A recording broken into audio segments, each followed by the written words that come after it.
At their very first meeting, Dr. Wayne Dyer and Dr. Deepak Chopra experienced that special magic that comes when two people are destined to become the best of friends. Since that time, they have gone on to delight audiences nationwide with their wisdom, compassion, and humor.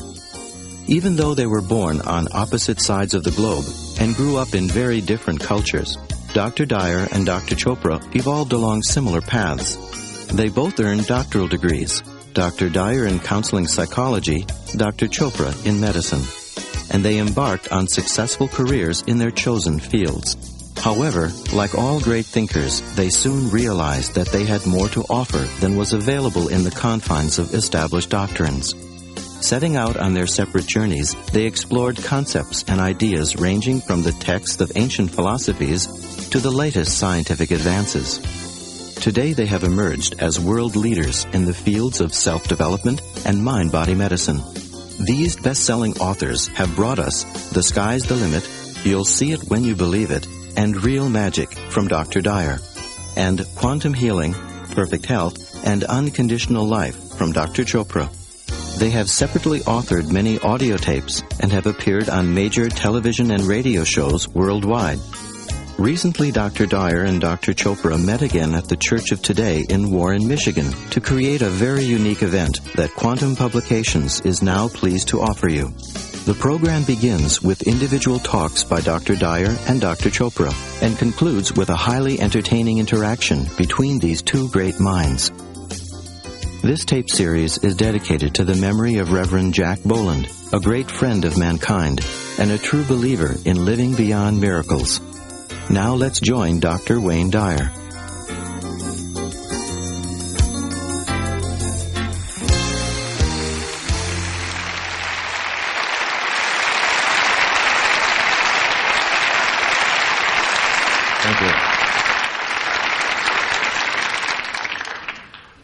Thank you. Good morning. Good morning. I would like to introduce, before I begin, my soulmate, my precious wife, the woman who is so supportive and caring, the mother of 7 of our children, the person who really guides me. When I heard Bette Midler sing, "You Are the Wind Beneath My Wings," I knew that she was dedicating that to my wife, Marcy Dyer, who's here with me today.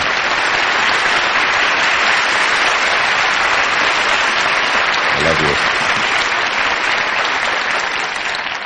I said to Marcy not too long ago, because you wonder, I said, if I didn't have all the money that I have, would you still love me? It's just a question. It was. She said, of course I would love you. She said, I'd miss you, but I would still love you.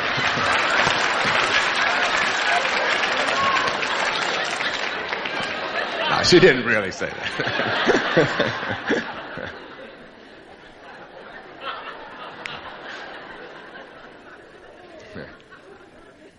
And so this special day is born.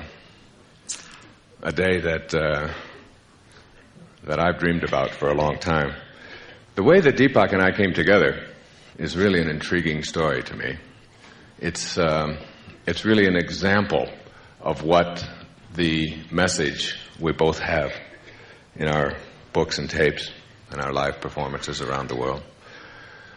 That there are no accidents, that the universe is on purpose, that when the student is ready, the teacher will appear, that the right person will show up and has always been there. I mean, this is a man that grew up on the other side of the world, in New Delhi, the son of a physician, a man who went to medical school, who lived around the world and became a world-famous endocrinologist. And I grew up a little bit before, but not much, here in Detroit, delivering pizzas. And we come together in a strange set of circumstances when my wife discovers that she has a growth on her thyroid and has gone to several physicians, all of whom have told her that she's going to have surgery and that it could be cancerous. And my wife has a very powerful knowing within her. It's very different than a belief.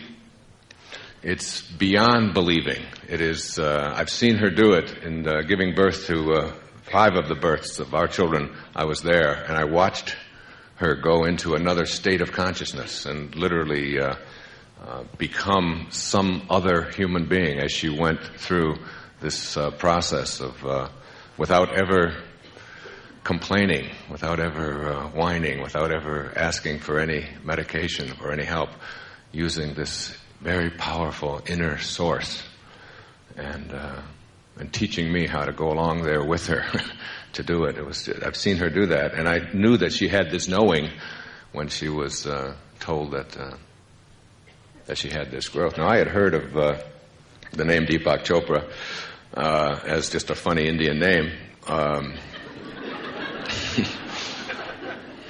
Who's named Deepak? Please. I promise you, at Denby High School, there wasn't a Deepak in any of my classes. And I'm sure in New Delhi there wasn't a Wayne either.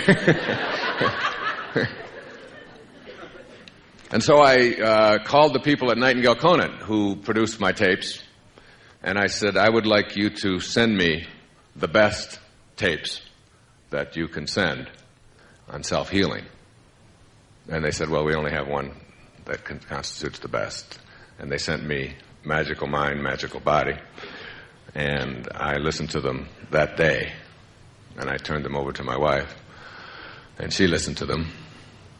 And she said, I've got to meet this man. I've got to ask him about this thyroid thing. And lo and behold, the next Saturday, Deepak and I were on a program together in San Francisco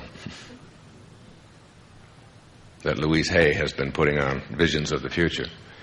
And after his talk, early in the morning, I was speaking late in the afternoon and he was on in the morning, I went over to this man where there were hundreds of people standing in line asking for autographs. And he stopped and he turned around and he looked at me and he said, I've always respected and admired you. Now, this is a physician. It hasn't ever happened in my life that a physician, an MD, has turned around and said those words to me. And I had an instant, what they call in Buddhism a satori, an instant kind of awakening, a feeling of love for a man that I don't think I'd ever experienced before. It was like a falling in love in a moment. I felt an enormous kinship. I felt that we were brothers who were brought together from different parts of the world. 3 weeks later, we were again on the same program in Seattle, and I told Deepak about my wife's thyroid, and he said, bring her to Seattle. And we flew out to Seattle and spoke again and had lunch. And since that day, we have become fast friends, colleagues, and my new book, which will be out in about 2 months, is dedicated to Deepak. My wife went to the Ayurvedic Health Center in Lancaster, and at the end of a week, with her knowing and with meditation and panchakarma treatments, she had shrunk that nodule down to where it's almost invisible. So there is something that brings people together. Thursday night, Marcy and I had dinner with the 6th man to walk on the moon, Edgar Mitchell. Someone you might want to think about bringing to your church sometime, Michael. A wonderful spiritual man. Dr. Mitchell and his wife Sheila And we were talking in this restaurant, this Thai restaurant in Florida, and he talked a little bit about his experience in space. And one of the things that he said that he had when he was in space was this incredible awakening. When he came back from the Apollo 14 mission in 1971 after walking on the moon, he left the astronaut corps very shortly thereafter, because he no longer felt that he was a scientist. He had gone from being a scientist to being a spiritual metaphysician. He had an awareness, he said, that there is an intelligence to this entire system that we all find ourselves a part of. And that intelligence, even though it's invisible, is so powerful and so perfect. He said, I looked to the left and I could see an infinity of perfection. Every single planet and every single star to infinity was perfectly synchronized and in perfect movement, moving at thousands of miles an hour to who knows where and from who knows where, all connected by some invisible thread of nothingness. And he said, I looked to my right and I could see this tiny blue planet about the size of a quarter. And on that quarter, as you looked from the perspective of walking on the moon, were all of our troubles and all of our difficulties and all of the things that we think are so important in a quarter, cumulatively, all 5.5 billion of us on this little quarter. All of our worries of whether or not Michigan really can beat Cincinnati. Can 5 freshmen really do this? All of the concerns that we have, all of the freeways and all of the traffic jams and all on this little quarter. And he said that moment was a satori experience, an instant awakening. So you begin to develop as you become more tuned in to this higher consciousness that we'll be talking about here today, and begin to tap into it and use it, not just as something to dazzle your friends with, but as a way to create a life of miracles. As you get good at this and have this knowing that healing and abundance and happiness and relationship perfection and all of the things that we seem to think are not within our purview to have, all become everyday miracles. This consciousness, this invisible something or other that winds through it all. We get obsessed in our culture with what you call it. You know, what is its name? We fight wars over what you call it. And it isn't at all what you call it. It doesn't matter what you call it. It doesn't matter what label you place on it. As Kierkegaard, the great Danish theologian, reminded us, once you label me, you negate me. And the same is true for this invisible intelligence that allows this whole universe to hang together. From the tiniest little cell in our body to the planets moving and to the galaxies beyond. This invisible intelligence makes it all work. It's interesting when you try to get a perspective on what it is and how it works. When I arrived for my second visit to Lancaster in February, I had been having a dream, for the last couple of decades, about being out in the middle of the woods. And in this woods, I would walk along, and I would all of a sudden come upon a beautiful pond. and it would be frozen over. And I would put on my ice skates, and I would just skate effortlessly through, and I would see the trees, and I would hear birds, and the snow would be, I was like this, and it would be, it's a repetitive dream that I've had over and over again since I was a young boy. See, I grew up not far from here, in Mount Clemens for some years, in a series of foster homes, and then on the east side of Detroit when my mother got her family back together.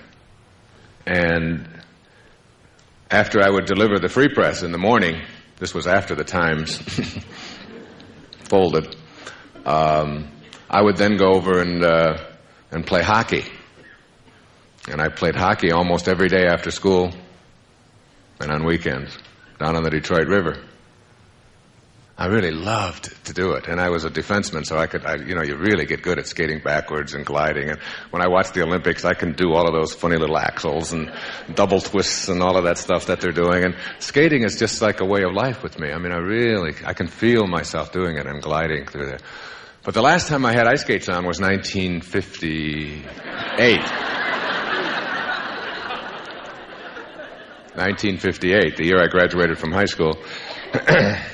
Was the last time I had ice skates on. But see, always in my dream, I had this knowing. And I've talked about this here in this church, at services that I've given, is a knowing that is something that is present in you at the cellular level. In every cell of your being, you have this powerful knowing. Like, if you've learned how to ride a bicycle, and you've been on a bicycle, and that's a very complicated physical act, to be riding along on a bicycle. I mean, two tiny little thin wheels, and you're twirling around corners and going no-handed and all. You know, you have a knowing, not a belief, that you can do that. And any one of you can go out and pump up the tires and do that, even if you haven't been on a bicycle in 25 years. You know it, you don't believe it. Or you can dive in the water and you know you can swim even though you haven't been there for a long time. This knowing is something that is beyond this body that you're in. You see, the body that skated in 1958, backwards and twirls and circles and crashing people into the boards and all of that kind of thing, that body is not here today. I'm here in a different model. In some ways, I've outlived that model. The physicalness that allowed me to do that, and the memory that is where it was stored, every single physical aspect of that body is gone. It's not here. It's someplace else. And every cell in that body of 34 years ago has been replaced by brand new cells several times over. And even the brain that you think is where that information, that knowing is stored, even that brain is different than the brain physically. Like if you did a chemical analysis of the brain in 1958 and the brain that is here today and sent them to the lab, it would come back and you would find that none of the cells are the same. They all have changed. But the knowing is still there. Now that's very powerful, because when I got to Lancaster, the first thing I did, it had been about record cold for 10, 12 days. It had been below zero every day for the last couple of weeks. And so I went for a walk where I had been in the fall, where I had found this pond, and I walked out to this pond, and there was the pond in my dream. It was exactly the same. It was like I recognized it. I had practically manifested it from this thought process, and there it was. And it was frozen solid. It had not just ice, it had what we used to call black ice. That's the best ice. That's more than 16 inches thick. And you can look down and all you see is blackness. beautiful ice, just exquisite ice for skating. But I didn't have any skates. And there was one kid who works there, named Mark, who works in the kitchen, who was out there skating around in a very amateur way, I must say.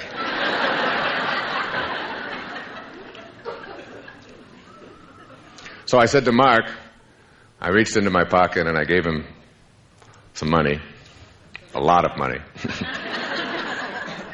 And I said, Mark, I need a pair of skates today. He said, it's Sunday. I said, I need skates today, Mark. And you can keep the change. That afternoon, a pair of skates was manifested. Brand new hockey skates. And I walked down to that pond that afternoon and I put them on. And there I was. I skated 23 hours that week. Just every day I would go out there and I had the time of my life, all by just living out this wonderful fantasy. And what I want to suggest to you is that the knowing, the powerful knowing that was there, that I could do that, and I could still have all those moves, and they were all there, and I didn't fall one time the whole week. And I was able to do all of the things, even though I had a brand new body and a brand new brain and nothing left of that physicalness. Whatever that intelligence, that invisible intelligence is that allowed me to do it before, it had somehow transcended my physicalness. And I suggest to you, and Deepak will bring it home powerfully to you, that this intelligence is something that we can all access and create not just what we do in our physical world every day, which is where it all comes from, but we can begin to create miracles for ourselves in our lives.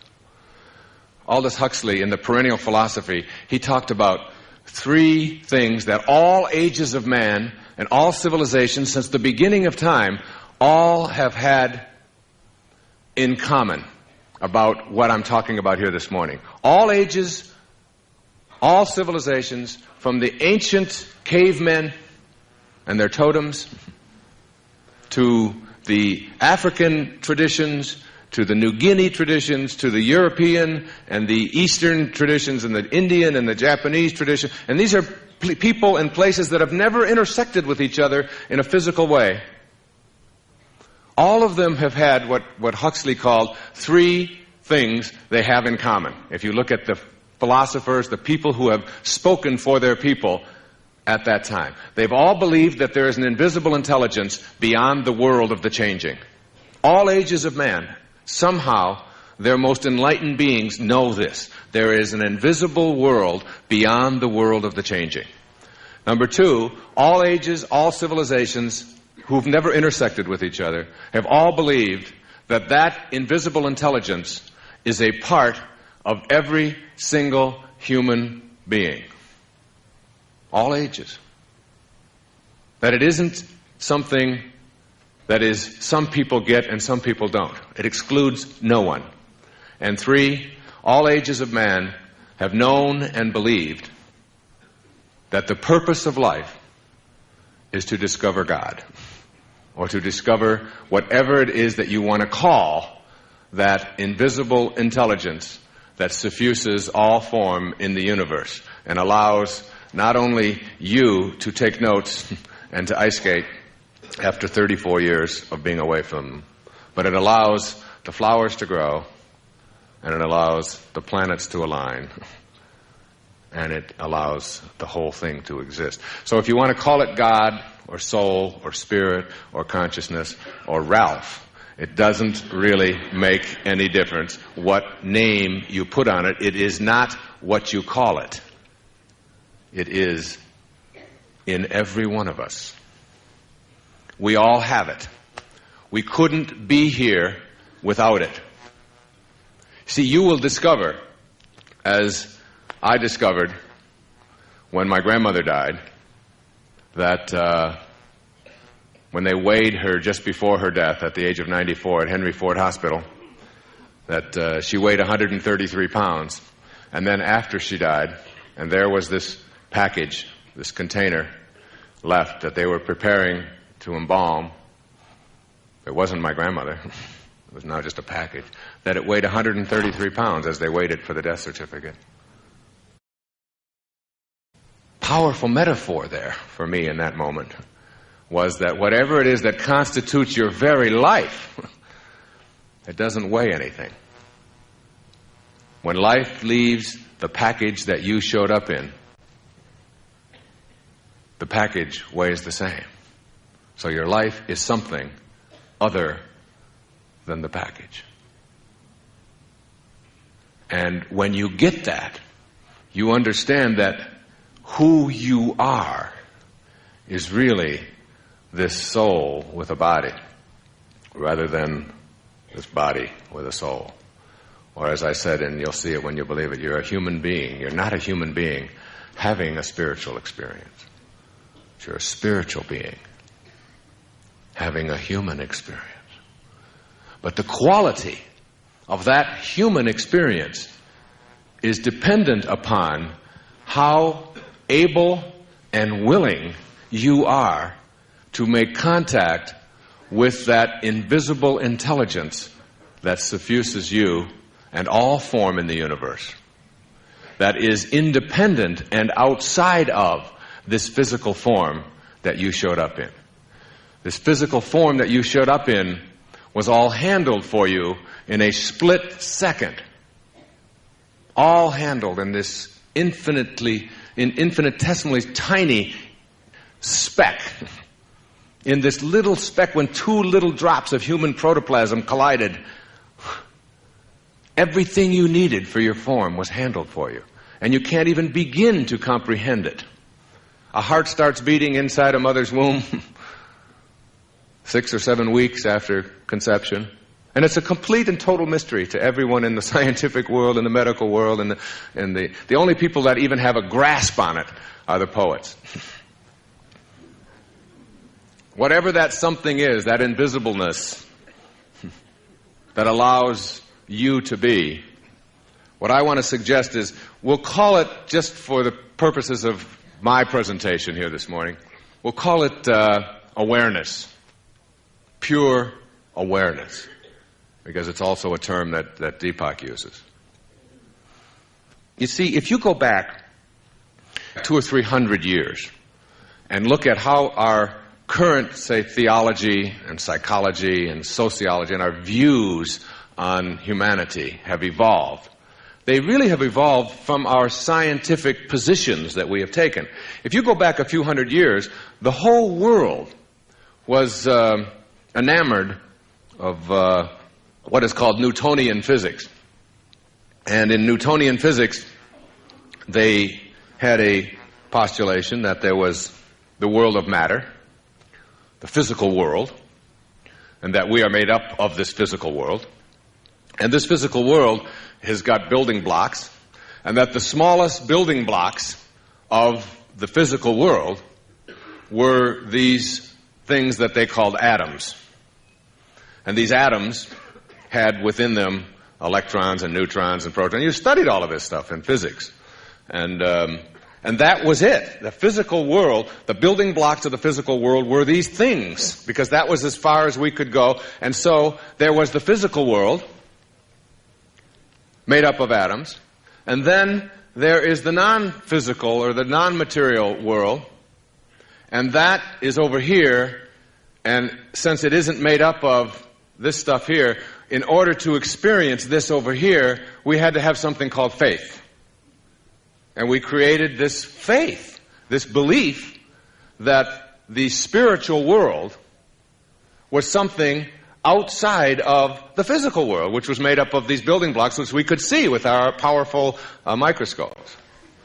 Now we come along to the 20th century, and we discover that there are things called quantum physics, and this quantum physics takes these building blocks that we used to think of as the very tiniest particles in matter, called atoms, and today, with our electron microscopes and our fantastic measuring devices, we have discovered that these things are like, these atoms are like balloons. I mean, they're huge. And so what we've done in quantum mechanics and quantum physics is we have broken them down into subatomic particles to find out what are the building blocks of nature, what are the physical qualities of nature. And we've broken them down, and we break them down, and we break them down into tinier and tinier subatomic particles and tinier ones, and we come up with fancy names for them. And Deepak knows the names of all of this stuff.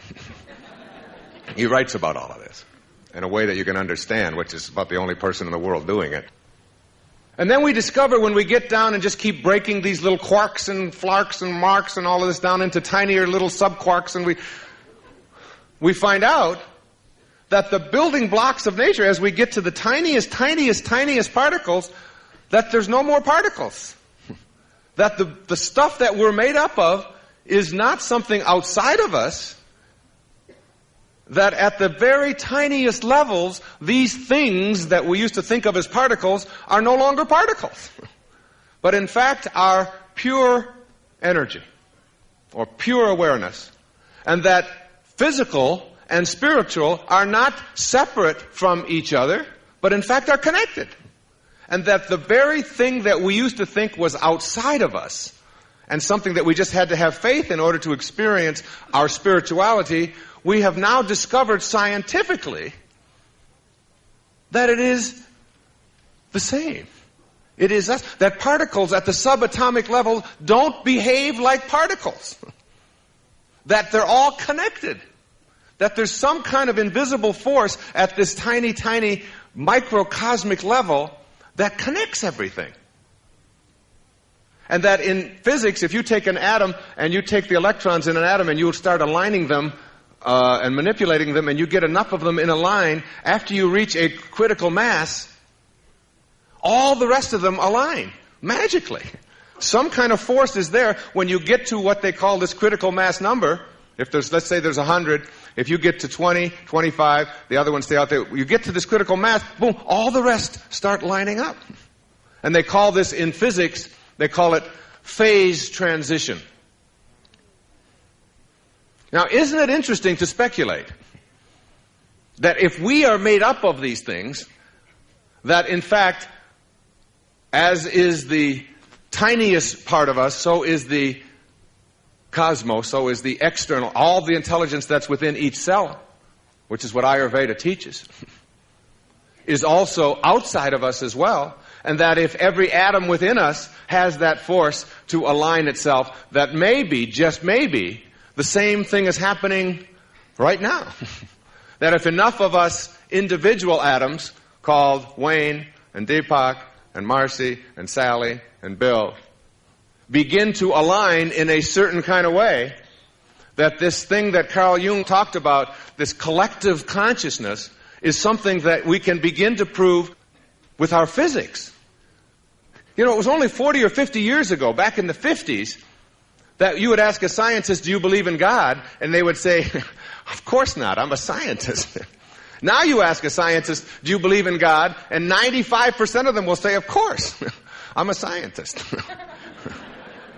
Because metaphysics, beyond the physics, are beginning, the physicians, the physical-only people, are beginning to say what the metaphysicians have been saying forever. As you think, so shall you be. The kingdom of heaven is within you. Even the least among you can do all that I have done, and even greater things. You will not be punished for your anger, you will be punished by your anger. So said Buddha. So said Christ. So said Muhammad. So said all of the spiritual masters who have ever walked among us. And now the scientists are beginning to say, it is within you. It isn't outside of you. And so we have joined forces, and now the poets who were writing like Blake in Auguries of Innocence, to see the world in a grain of sand and a heaven in a wild flower, to hold eternity in the palm of your hand and infinity in an hour. we are led to believe a lie when we see with, not through the eye, which was born in a night, to perish in a night, when the soul slept in beams of light. That is so powerful. You were led to believe a lie. When you see with, not through the eye, you can't see with an eye. We have a friend who was blinded in an accident years ago, named Sharon Kamlos, who's been here. Either one of us would give one of our eyes so that she could see. She can't see with an eye. You see through the eye. The eye doesn't see. The body can't see. The body can't hardly do anything. It's what's directing it inside. Deepak has this wonderful illusion, this wonderful metaphor that he uses, where you can go within your body and you can find the command center, but you can never find the commander. Somewhere in there, there's a commander. You can find all the cells, but you can't find who's doing that. That's that something, that mystery. And that lie that we've been led to believe is that who we are is this physical body, and that it is limited. You see, the physical body, our physical body, is what keeps us separate from each other. You have a different body than I do. And you believe in that body, and you believe that you're separate, and therefore you believe in there's things for you and there's things for me. But on a round planet, somehow we've got to learn, and we are in a new phase transition, that on a round planet there's no choosing up sides. There are no sides. And we have to discover that not at the physical level, because that's the lie. The physical level, you were born in a night to perish in a night. When the soul, which is another name for it, slept in beams of light, formless, dimensionless, beyond the world of the physical. And so you become and know that you're this spiritual being, having this phenomenal human experience. But your belief is so strong in the lie that Blake refers to, that you are separate, that you are not connected. And yet, if a hijacking takes place in Cyprus, what connects you to the people on that plane, even though it's thousands of miles away on the other part of the one song, the one verse song, one song, on the other side of the one song, what connects you is those feelings that you have for those people who are sitting there staring down the barrel of a gun. Your thoughts, that invisibleness connects you, and you literally can feel their pain. And when you get good at discovering this higher part of yourself, is the subject of our dialogue this afternoon. I can't wait for it. Deepak has just put out a whole program on this. I just finished the last tape just the other day, called The Higher Self. Wonderful tape. 6 hours of bliss. You see, the lie you've led to believe works like this. You look at levels of awareness, and you look at a stone. Now, a stone at the quantum level is alive. Do you know that if you take a stone and you crush it and you pulverize it and you make powder out of it, and then you pulverize it even further and make it as malleable as you possibly can make it, maybe even into liquid, and you send it off to a lab, and you send your brain off to a lab, and you get back the chemical analysis that is the same. There's only so much stuff in the universe to make up the world of form. With so much carbon, there's so much hydrogen, there's so much oxygen, there's so much nitrogen. There's just like a handful of this stuff. And it makes up a stone, and it makes up your brain, and it makes up your arm, and it makes up your nose, and it makes up your house, and it makes up your car, and it makes up the chair, and it makes up everything. It makes up a rhinoceros's horn. The same stuff that makes up you. And you believe that you are that stuff? Don't you see that there's an organizing intelligence that takes carbon and nitrogen and oxygen and hydrogen and whatever all of those other chemicals are, and says somehow in all of its perfection that Edgar Mitchell described, all of its perfection, it says, this will organize in such a way that it becomes a horn, and this will become a stone, and this will become a human being. And that stuff is just everywhere. And then you look at this stone, and you say to yourself as you look at the stone, well, yeah, okay, it's got the same physical properties as I do, but it certainly has, let's just say it has no awareness. I mean, what awareness does a stone demonstrate? It just sits there. You can kick it, you can do anything you want to it, and yet at the quantum level, it has enormous awareness. If you let it sit there for 1,000,000 years, in the right conditions, it might be a diamond. And in 1,000,000 years, at the quantum level, is a speck, because time doesn't exist there.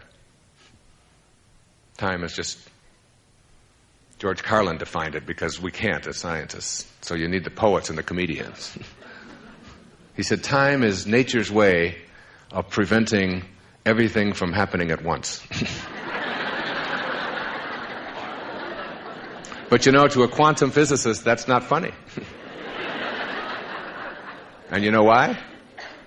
Because everything is happening at once. We just think it's not. Because we've organized ourselves outside of our abilities. And so, the stone has limited awareness. All right? Then we move up to the other kingdom called vegetables. And the vegetable kingdom has, you wouldn't say it has any awareness in it, but it's very different than a stone. It certainly has a lot more awareness than a stone. If you take one of your house plants and you put it over here in the shade, and you got a sunny part over here, something in the organizing intelligence of that plant says, move over this way. And you'll find your plants stretching towards the sun. And you don't say to them, why are you so selfish? What's the matter with you? Why aren't you happy with where you are? And try to make it feel guilty or try to make it feel bad. You accept it for what it is. You don't get mad at it. You don't punish it. You don't say, all right, if you do that, I'm going to put you in an even drier place, in an even darker place. I'll show you. You don't do that. So plants have awareness, much more so than a stone. Even though the physicalness of a plant and a stone are the same. And so is the physicalness of a plant the same as the hair or the skin on your head. And a plant's limited awareness doesn't allow it, for example, to demonstrate being upset when you come along and pick its babies.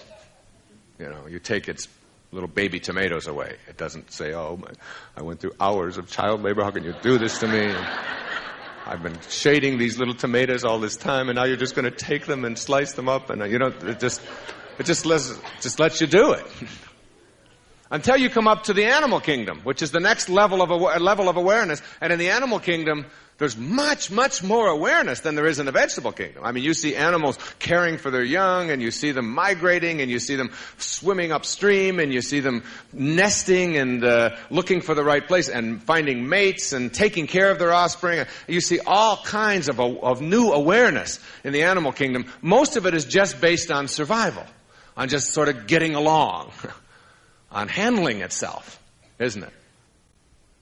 And then there's the highest level of awareness.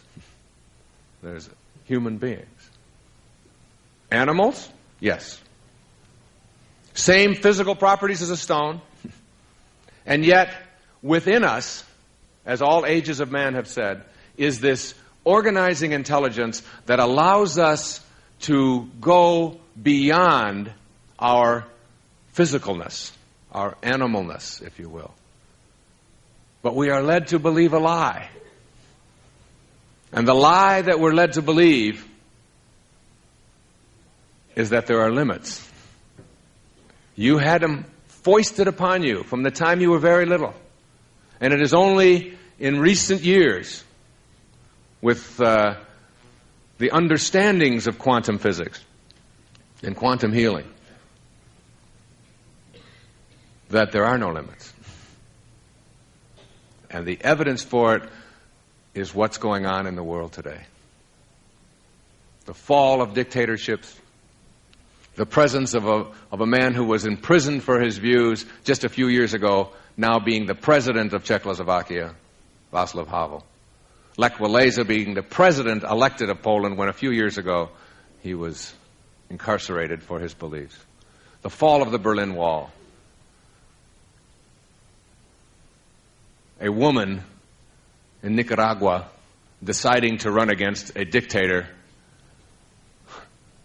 who had been there for 9 years and winning that election, Violeta Chamorro, disposing of a Daniel Ortega. The freeing of a Nelson Mandela, all at once. All at once. All in the one song. All of these things happening as we almost become blasé about these events. And then last week, in the elections in South Africa, when they were predicting horrible results, when the people were going to vote to continue apartheid, 77% of the people, when they got behind that voting booth curtain in their own conscience, as the President de Klerk said, and he will become the Abraham Lincoln of South Africa. He said, the people of South Africa today transcended themselves and voted to end apartheid in South Africa. A step, a beginning step, but the consciousness, the knowing, that powerful, invisible intelligence that is in every one of us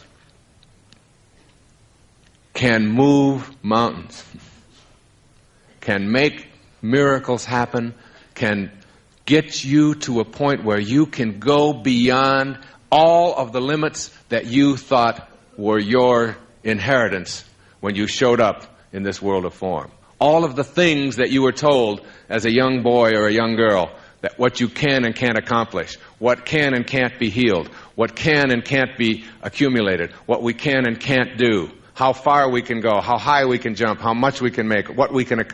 All of these limitations we're beginning to discover at the quantum subatomic, subatomic level. There are no boundaries. And if there are no boundaries, then this physical world can become whatever we decide it's going to be, because that's what the physical world is. When you get to the highest level of awareness, and the question then becomes, how do I access this invisible organizing intelligence? How do I access it? How do I get a hold of it?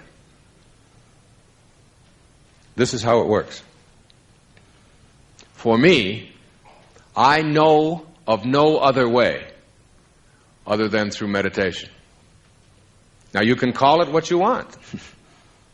You can call it meditation, you can call it prayer, you can call it chanting, you can call it, again, it doesn't make any difference. You can call it soccer. It isn't what you call it.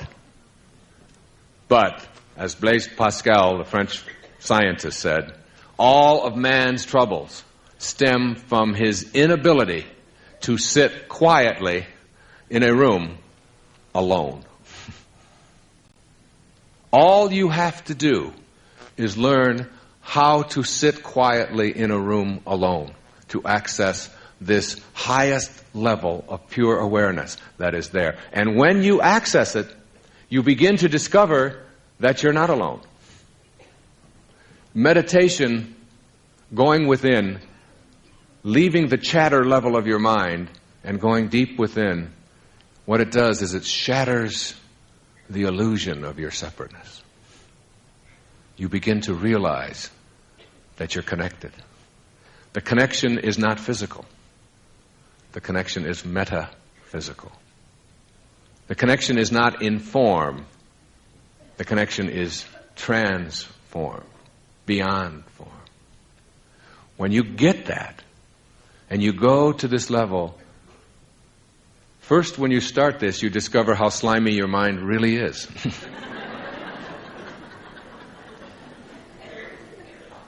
And you find yourself thinking these endless thoughts and millions of them, and they go on and on and on, and you just sit there and you say, what is this? I'm not doing anything, and I'm thinking, and now I'm thinking about how stupid I am sitting here thinking, and nothing is happening, and you go through this doubt. You see, doubt is the way most of us have learned almost all the things that we learn. We don't learn from knowing. We don't learn from knowing, we learn from doubt. And so when you learn from doubt, at the quantum level, doubt affects what you are doubting. Doubt affects the observation of an object. The introduction of doubt in that observational process at the quantum level affects what you're observing. So if you can't get to knowing, like you know you can still skate, or you know you can swim, or you know you can ride a bicycle, if you can't get to that level in spiritual awareness or higher consciousness, or in manifesting abundance for yourself, or in creating fulfillment for yourself, or in healing yourself, if you can't get to the knowing level, then what you're working on is doubt. And if you maintain the doubt itself will interfere, because we're talking about now something that is not visible. It is invisible. It is beyond form. And doubt is right in there with it. So the doubt, the knowing, the surrendering, it's like when Deepak and I decided to do this together today, and whenever I come up on stage or when I write, I have this process that I go through I call surrendering. And you just get to a point where you know that you're not alone. That you have divine, invisible guidance available for you. And you go to this place and you do all that you know how to do in the world of form. And then it's like this magical, it's almost like you put all of the worries and the doubts and the fears and the anxiety and the stress and the wondering, all of that stuff, you just put it in a balloon. And you just blow it up and you tie it. And then you let it go. And you watch all of that stuff go away. And you say, I will allow the God within me, the invisible organizing intelligence that has organized me with a brain that is capable of remembering things that happened to me 20 years ago, even though I had a different brain then. I will allow that magnificent organizing intelligence that is somehow outside of my physicalness and inside it at the same time to take over. And whatever then comes my way, in the way of difficulties, in the way of problems, in the way of struggles, I will view, instead of as they shouldn't be happening, I will view as lessons, as opportunities, as something for me to learn, as reminders of the spiritual being that I can become. I will not treat it as, why is this happening to me? Because I know now that my life is nothing more than a parenthesis in eternity. It started in a moment, it was born in a night, to perish in a night, when the soul slept in beams of light endlessly. And I trust that intelligence. I wonder how many of you know that in the world of highest awareness, nothing is impossible. In a tennis match that I was in not too long ago, on match point, a fella on the other side hit a ball, it was in a doubles match, and he hit it to the corner, and I had decided to meditate my way through this match because we were having a tough time with this team. And we got behind, and all of a sudden I went to this place where I got myself very centered and very focused and put my body in what they call an alpha state, and I began to just, with my breathing, and I just eliminated all distractions, all external things at all, and I tried to just become the tennis ball. Not to hit it, but to be it. And I began to see the ball like those balloons I described. I mean, I just couldn't miss anything. I was like in this magical zone, and I stayed there for the longest time, maybe 35, 40 minutes, which is just an eternity to stay at this level in a competitive thing. And I had no connection to anything. I didn't know about the wind. I didn't know about the people who'd gather around watching the match. And he hit this ball, and it was match point for us, and he hit it, and it was a winner, for sure. I mean, he hit it over to the corner so hard, and I was here, and I took off. And I ran as fast as I could run, and the ball had hit here and was bouncing over that way, and I got to the ball, and I hit it back, and I got the ball back. Now, the other two opponents weren't watching. They figured it was an outright winner, and they were turning around then to continue the game. Well, my partner and I started to walk off the court, and they said, wait a minute, he didn't get to that ball. That bounced twice. And everybody around said, no, he got to it. And they said to me, how did you do that? How could you possibly have gotten to that ball? You could never have gotten to that ball, not from where you were. And I said to them, I know you're going to find this hard to believe. As I know you are. But the ball hit the ground, bounced up, and waited for me to get there.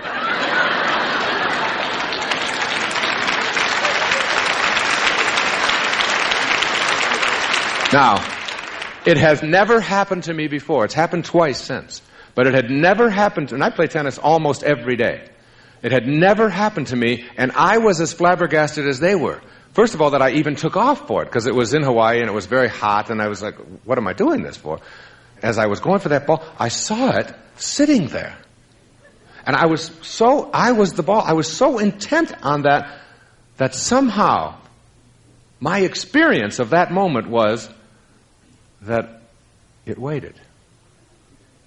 Now, for those of you who go, has he flipped out, or what has happened, or whatever, I want you to know that doubt will keep you from ever experiencing such a thing in your life. Just the doubt. When you develop the knowing that, as Maharishi says, all things are possible at the unified field. All things excludes nothing. When you trust in yourself, you trust in the wisdom that created you. God bless you, and thank you.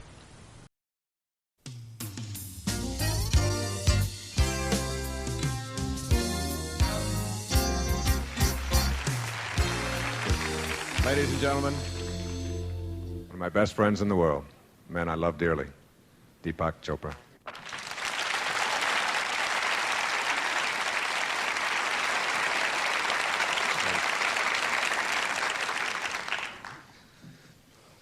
Really difficult to follow Wayne after that. So I'd like to, in the little while we have, just say the same things that Wayne has said, because there's nothing original for me to say, really. In fact, not only is there nothing for me to say that's original, or for Wayne, there is nothing original to say, because you know it all, as Wayne was implying. That inner knowing that you have, you already know it. We are just illusions that you have manifested through your own desire instantly to remind yourself of something that you already know. We are perceptual artifacts. What really happens is that we get bogged down in that experience or the interpretation of the perceptual artifact. And in the last 200 years, even though Newton was a great scientist, his influence and that of Descartes, the French philosopher, has been so dominant in our culture that our whole culture and even our science has become bogged down in the superstition of materialism. That superstition of materialism says that sensory experience is the only crucial test of reality. What I can experience with my senses, what I can touch, taste, smell, see, hear, exists. That not only do my senses give me an idea of what's there, but they're extremely reliable. And we know even from common sense that that's not true. After all, sensory experience tells me that the earth is flat, and nobody believes that anymore. Sensory experience tells me that the ground I'm standing on is stationary, and I know it's spinning at dizzying speeds and hurtling through outer space at thousands of miles an hour. Sensory experience tells me that this has a certain shape, size, texture, look to it, a color, perhaps a certain odor or fragrance to it. And that too is really a superstition. That's not the intrinsic nature of this reality. It's a response of the observer.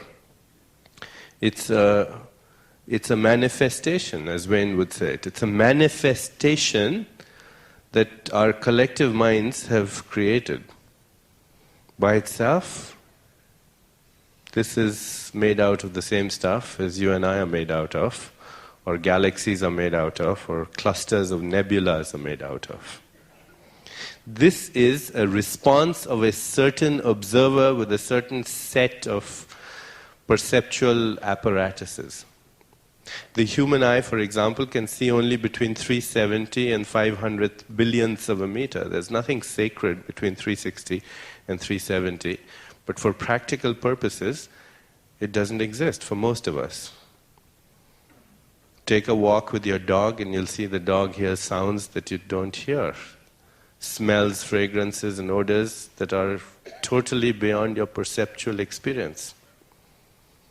What we experience as material reality is just a lens of perception giving us a very distorted and small and fragmented view of something that's much vaster, huger, abstract, and ineffable.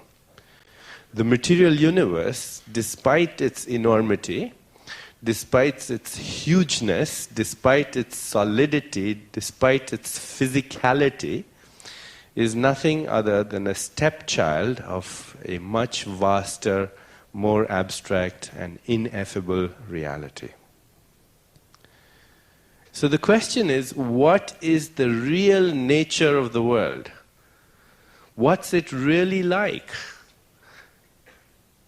Because what we are seeing and touching and hearing and tasting and smelling is a response of our perceptual apparatus. And the fault of the instrument should not really be a reflection on the user. The user is behind the instrument. And you'll find actually the user of the instrument is the same no matter what instrument is being used, whether it's the snail's nervous system or a human nervous system or anything else. The question is, what's the real nature of the world? Sir John Eccles, who won the Nobel Prize in Physiology and Medicine, once made the statement. He said, I want you to know that there are no colors in the real world, that there are no fragrances in the real world, there are no textures in the real world, there's no beauty in the real world, and there's no ugliness in the real world. Out there, beyond our perceptual apparatus, is a radically ambiguous and ceaselessly flowing quantum soup. And in the act of perception, we take that quantum soup, which is a field of infinite possibilities, all coexisting in an eternal continuum of the present, and we freeze that into the objects of material perception that are fixed in space and time. And when Wayne and I talk later about how in various states of consciousness you can manifest anything you want, then we go into the exact mechanics of how that happens. But we're doing it all the time. We are like magicians. We are real magicians all the time. We're like King Midas, who could never know the true texture of a rose or the soft caress of a kiss, because everything he touched turned into gold. In the same way, in the very act of perception, we take this field of infinite possibilities, this huge, ineffable, abstract nothingness, and out of it we create material reality. The tragedy, of course, is that we keep doing it along very strict limitations between the boundaries of our own preconceived notions of how things should be, as a result of our own indoctrination, which is a product of perhaps our culture or religion or dogma or ideology or belief. These are limitations. Belief is a limitation. It is belief, and it is conceptualization, it is idea, it is dogma, it is ideology, it is thought that confines, that takes that eternal continuum and creates an idea out of it. And that idea is what manifests as a space-time event, which we call first the mind and then the body. But we are neither. We are neither the body nor the mind. That's why the Rishi says, when I really found out who I was, I realized that I was not in this world, the world was in me. I'm not in the body is in me. I'm not in the mind is in me. Body, mind, and world just happen to me because I find it interesting. But in my true state, I know that I curve back within myself, and I keep creating within myself. I curve back within myself, and I keep creating again and again and again. And the miracle is not this world of manifestation, although it is in a sense. The miracle is that the God in embryo that is performing these miracles is inside of us. That in fact we are already doing it. Which reminds me of another conversation that I once heard a long time ago between, again, a rishi and his disciple. And at one point, the disciple turns to the rishi. He says, you know, you seem so enlightened, you must be able to perform miracles. And the rishi says, life is a miracle. Life is a miracle. I am beyond miracles. I'm completely normal. Life itself is a miracle. Says the only problem with you is that you see the world in yourself, and I see the whole world in myself. You see yourself in the world, and I see the whole world in myself. It's a minor perceptual shift that you need to make between what is called object referral and self-referral. And we'll talk about that later, perhaps in detail. But our whole current mythology of what and who we are is based on the superstition of materialism, which says that I'm a physical machine that has learned how to think. And if I have thoughts and ideas and concepts and notions and ideology and dogma, if I fall in love or begin to dislike people, or I believe in God or heaven or hell or salvation or damnation or communism or feminism, any of this, it's all because of the dance of molecules. Thought is an epiphenomenon produced by physical matter.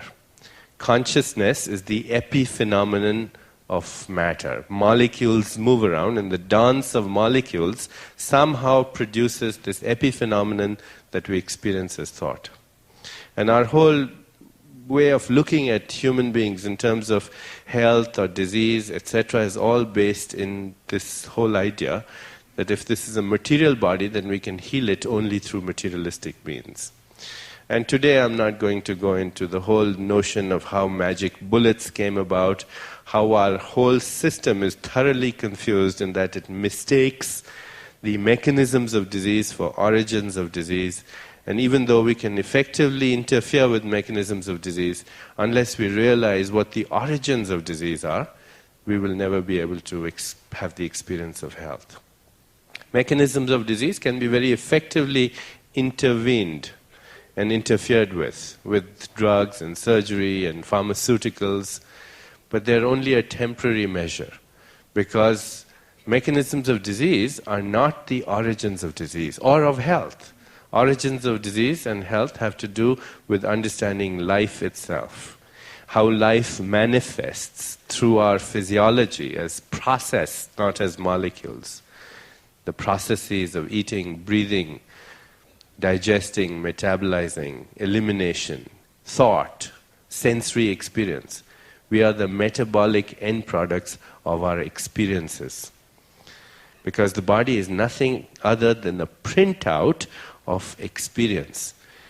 And we, of course, think of experience as something external, something stimuli in the environment that impinge on our nervous system and somehow give us an experience. Much like a tape recorder. You can press the button which says record, it'll record all the stimuli, and afterwards you can press the button which says play, and it'll play back the same stimuli. But if that were the case, then we would all be having the same experiences, given the same situation and same circumstance, same person or thing. We know even from common sense that's not so. Smell a fragrance and I can remember an old romance. Somebody else smells the same fragrance and gets nausea. Somebody else smells that same fragrance and breaks out into a rash. Go see a movie and you walk out after 2 seconds and your best friend goes and sees it 6 times. It's the best thing they ever saw. And that is because an experience has nothing whatsoever to do with any external event. Whenever you're reacting to anything, whether it's a traffic jam or a love note or criticism from your boss or a sip of coffee or the rainy weather, you are reacting to a signal generated within the self to itself. The whole mechanics of creation of the entire universe is nothing other than the self interacting with its own self and experiencing its own self, now as the observer, now as the process of observation, and now as the observed. In reality, the observer, the process of observation, and the observed are all self-interactions experiencing themselves with different qualities of attention. The whole mechanics of creation is the self experiencing itself as different qualities of its own attention. And there's a very precise mechanics by which this happens. Very precise mechanics by which this happens. Once we understand that, then it becomes possible to realize that it is really possible to manifest anything in physical reality, and there are relative degrees of ease with which we can do it. The human body is not just a lump of inert matter with consciousness as an epiphenomenon. The human body is a river of intelligence, of information and energy that's constantly and ever in dynamic exchange with the rest of this huge reservoir of intelligence, energy and information. And this dynamic change is going on in every second of our existence. Our physical bodies, as Wayne was saying, he was skating with his 1991 model, even the memory wasn't in that model at all. Memory is primordial to its physical expression. Current science says that all of the information which we have, which structures our body, is contained in the DNA. But that's wrong. The DNA is not the source of information, it's the expression of information. The information itself is in a much more abstract field. Just like when you read a book, when you read Wayne's book, the real magic is not in the ink. The ink is not the source of the book.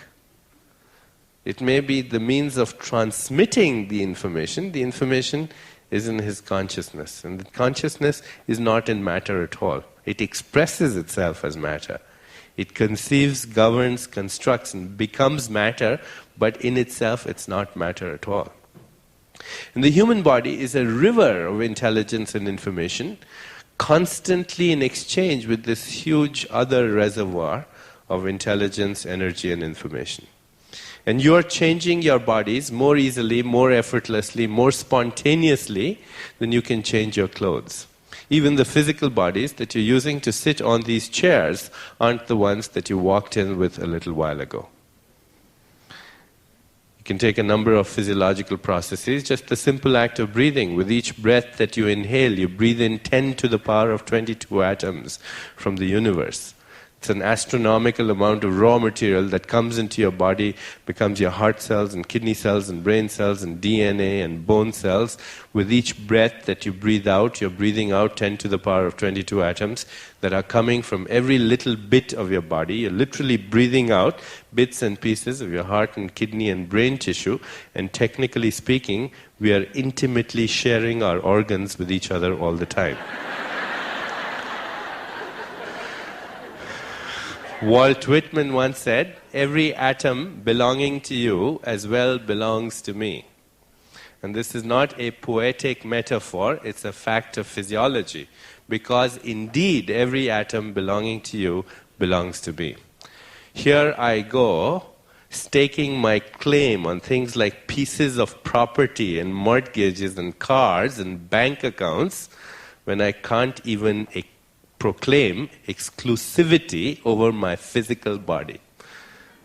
In fact, based on radioactive isotope studies and mathematical computations, you can prove beyond a shadow of doubt that right this moment in your physical body you have 1 million atoms that were once in the body of Christ, or Moses, or Buddha, or Leonardo da Vinci, or Michelangelo, or Mr. Saddam Hussein, or Adolf Hitler. Think of anyone that's ever existed on this planet and you have raw material this moment in your physical body that was once in that body. In just the last 3 weeks, a quadrillion atoms have gone through your physical body that have gone through the body of every other living species on this planet. And you can do radioactive isotope studies and show beyond a shadow of doubt that in less than 1 year, you replace 98% of all the atoms in your physical body. That you make a new liver every 6 weeks, a new stomach lining every 5 days, a new skin once a month, a new skeleton. It seems so hard and solid and permanent, but you replace your skeleton once every 3 months. Even the brain cells that you think with as carbon, hydrogen, oxygen, and nitrogen, they didn't exist 1 year ago.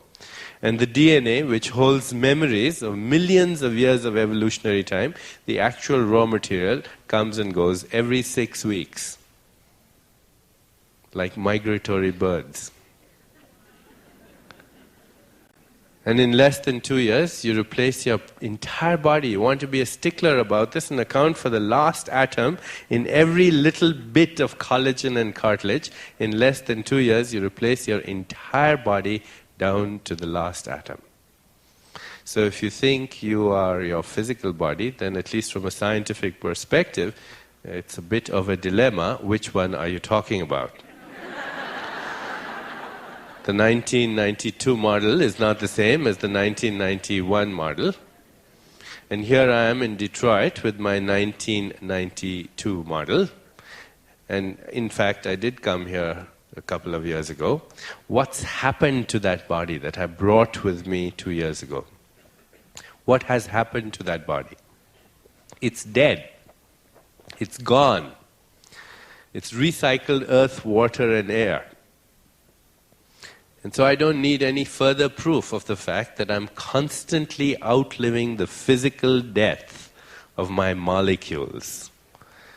The molecules are just the carriers of who I am. I'm not my physical body. Perhaps my body is just the place that my memories call home for the time being. My skin cells change once a month, but they don't forget the difference between hot and cold. My stomach cells change every 5 days. They don't forget how to make hydrochloric acid. My taste buds change every 6 weeks. They don't forget the sweet taste of strawberry ice cream. My memories are constantly reincarnating as my physical molecules. The shelf life of my molecules is short, but the shelf life of my emotions is longer. The shelf life of my psychological makeup is even longer, but there's a part of me that has no shelf life at all, because it's in the timeless, it's in the continuum of immortality. And today again, scientists are able to prove this. A scientist whom I only met 4 or 5 days ago, and she's dying to meet you, Wayne, a scientist by the name of Candice Pert, who was the head of molecular biology at the National Institutes of Health, several years ago proved beyond a shadow of doubt that every time you have a thought, it becomes a molecule. That in fact thinking is practicing not only brain chemistry but body chemistry. And these thoughts, which we are constantly having, which are self-interactions in our own consciousness, are translating into precise messenger molecules coming from inner space, from that void of pure potentiality. And you can think of these messenger molecules as having receptors to them, and the receptors have very precise, like little locks that fit into keys. There are receptors all over our body. That's how brain cells speak to each other. And there are receptors to these neuropeptides, not only in brain cells, but in all the cells of our body. So if you look at immune cells, for example, cells that protect you from infection and cancer and degenerative disorders, you'll find that immune cells have the same receptors. Your immune cells are constantly eavesdropping on your internal dialogue. Any thought you have, any feeling, any emotion, the immune cell is also experiencing that same feeling, thought, and emotion. Not only do immune cells have receptors to these neuropeptides, as they were initially called, neuro because they were found in the brain, and peptides because they are protein-like molecules. Not only do immune cells have the receptors, but they can make the same peptides that the brain makes when it thinks, the same proteins. So that is a really startling finding, because it implies that immune cells are thinking cells. They may not be verbally as elite as the brain in that they don't speak in English, but if they use the same chemical codes that the brain makes when it thinks, then they're obviously thinking cells. They're conscious little beings. In fact, you ask a good neurobiologist the difference between the immune system and the nervous system, and they'll tell you there isn't any. The immune system is a circulating nervous system. It's a thinking system. So if you're depressed, your immune cells are depressed. If you're jittery, they're jittery. If you're happy, they're happy. If you're exhilarated, they're exhilarated. And scientists today can in fact pin down the exact molecular messenger codes that are produced by these immune cells. For example, if you're jittery, then the immune cells produce adrenaline. They're jittery immune cells. If you're feeling exhilarated, they produce interleukins and interferons, which are powerful anti-cancer drugs. Which if you had to go buy a full course of interleukin for the treatment of kidney cancer, for example, it could cost you $40,000. But conceivably, you could go on a joyride on Magic Mountain in Disney World, and you could make millions of dollars worth of interleukin too. If that's your idea, this is fun. Only the idea, only the idea. It's the idea that structures the molecule, and the idea is an interpretation of the self to itself.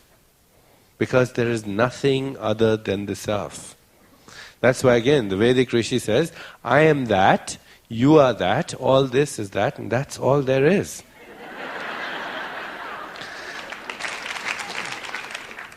When you get to that level, then you realize that in fact not only are you and I made of the same stuff, we are the same stuff, we are the same being interacting with its own self and experiencing itself through different qualities of its own attention to itself. That's all. And this body that we experience as a physical body is nothing other than a field of self-interactions generated in that field. It's nothing other than the field of self-interactions. This whole body is nothing other than a field of ideas. That's all it is. Therefore, the mind and the body are not two separate things. It's not that mind is here, the body is here. the body-mind are one, inseparably one, in every aspect of our physiology and in fact in every aspect of our cosmos. And it is not that the mind is in the body, it's the other way around. The body is in the mind and the mind is in something even much larger. We'll try and show that diagrammatically in a little while. The body is contained in the mind because the mind extends outside the body. So coming back to these messenger molecules that are not confined to the body, that extend outside the body, they're known as pheromones. And pheromones are communicator molecules, like the neuropeptides. If you infect that plant out there with a virus, then it will give off hormones into the atmosphere that will let all the other plants know that there's an infection going around. So that plant is a localized concentration of awareness in a larger field of awareness that shares its awareness with other localized concentrations of awareness of a similar kind. Ants do that, termites do that. You see, it's perfectly orchestrated social behavior in termites, ants, and insects. A queen bee regulates the whole behavior of her colony because she knows what hormones to secrete. And those hormones then influence the behavior, the whole social behavior in that colony. And animals do it. There have been experiments in California and the USA where some scientists took some mice and gave them electrical shocks. And after a while, they remove the mice from the room and bring other mice into the room. As soon as these other mice enter the room, they panic because they've inhaled the hormones of fear. So now when you say, I went into this room and I felt the atmosphere was really tense, that's not a metaphor, but a fact of physiology. You say, I went to this holy shrine, this church, and I felt peace, love, and compassion. Not a metaphor, but a fact of physiology. Or when Wayne said that he was experiencing Jack's presence in this room, it's not really a metaphor. If you can go beyond the mirage of Maya, you'll see that it's not a metaphor at all, but a fact of physiology. He said, I don't know what it is about this person, but he gives me the creeps. That's a fact of physiology. I say, Emerson once said, who you are shouts so loudly in my ears that I cannot hear what you're saying. A fact of physiology. So it is the senses, through their own self-interaction, that break the continuum of eternity, eternal time, eternal space into that space-time event. The space-time event is the thought, which then becomes the molecule. So you're used to the expression, everybody's familiar with the expression, first there was the word, and the word was made into flesh. Well, in modern terms, we can say first there was the quantum fluctuation, and it was made into the neuropeptide. That neuropeptide, that quantum fluctuation, is a space-time event in a field which is beyond space and time. Einstein's definition of a field, he said instead of being an actual model for space-time events, a field is the continuum of probability distributions for possible measurements as functions of time. Now, I know it sounds complicated, but bear with me for a minute and it'll be very clear.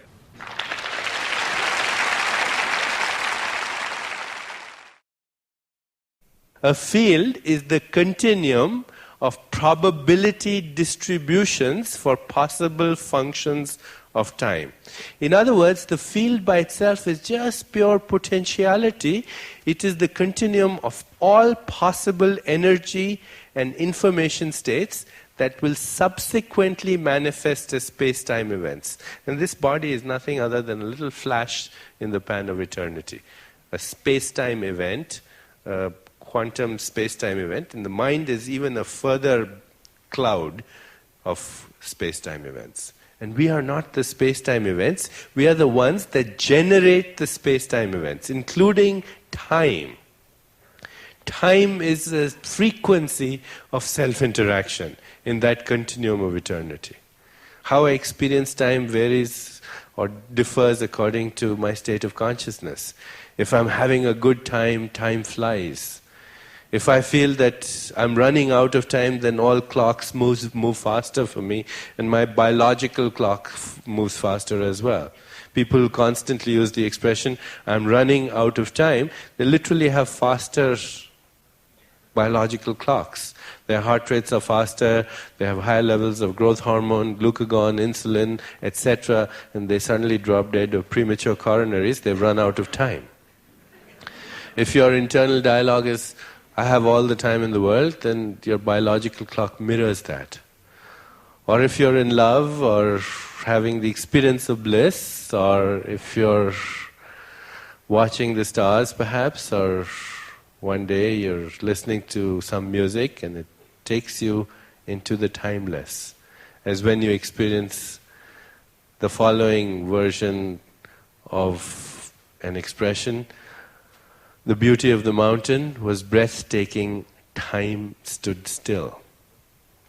Because in the timeless, what really happens is that the observer, the observed, the process of observation resolve into one unified wholeness of experience, where the observer no longer feels experientially, knows himself or herself or itself as separate from that which is being observed. Because the fact is that that which is being observed is the observer. That which is being observed is the observer. And when we have that unified wholeness of experience, peak experience as Abraham Maslow called it, or as the Vedic rishis call it, the experience of unity consciousness, then when we are experientially grounded in that unity consciousness, then there is no difference between the observer and the observed. That knowledge, which is really the experience of pure love also. It is the experience of pure love, because in pure love, you no longer feel separate from the beloved. You are the beloved. That's from where some of the greatest poetry comes. In one of his most memorable places, Tagore says, "The same stream of life that runs through the world and dances in rhythmic measure runs through my veins night and day. It is the same life that shoots in joy through the dust of the earth into numberless blades of grass and breaks into tumultuous waves of leaves and flowers. It is the same life that is rocked in the ocean cradle of birth and death, in ebb and in flow. My limbs are made glorious by the touch of this world of life. And my pride is from the life throb of ages dancing in my blood this moment." When we experience that life throb of ages dancing in our blood, this moment, then we have the restoration of the memory of wholeness.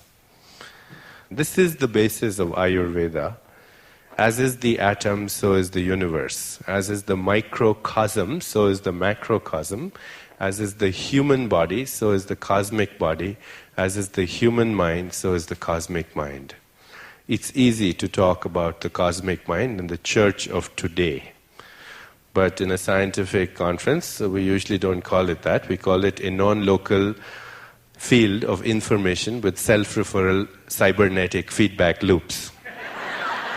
So, as is the human mind, so is this non-local field.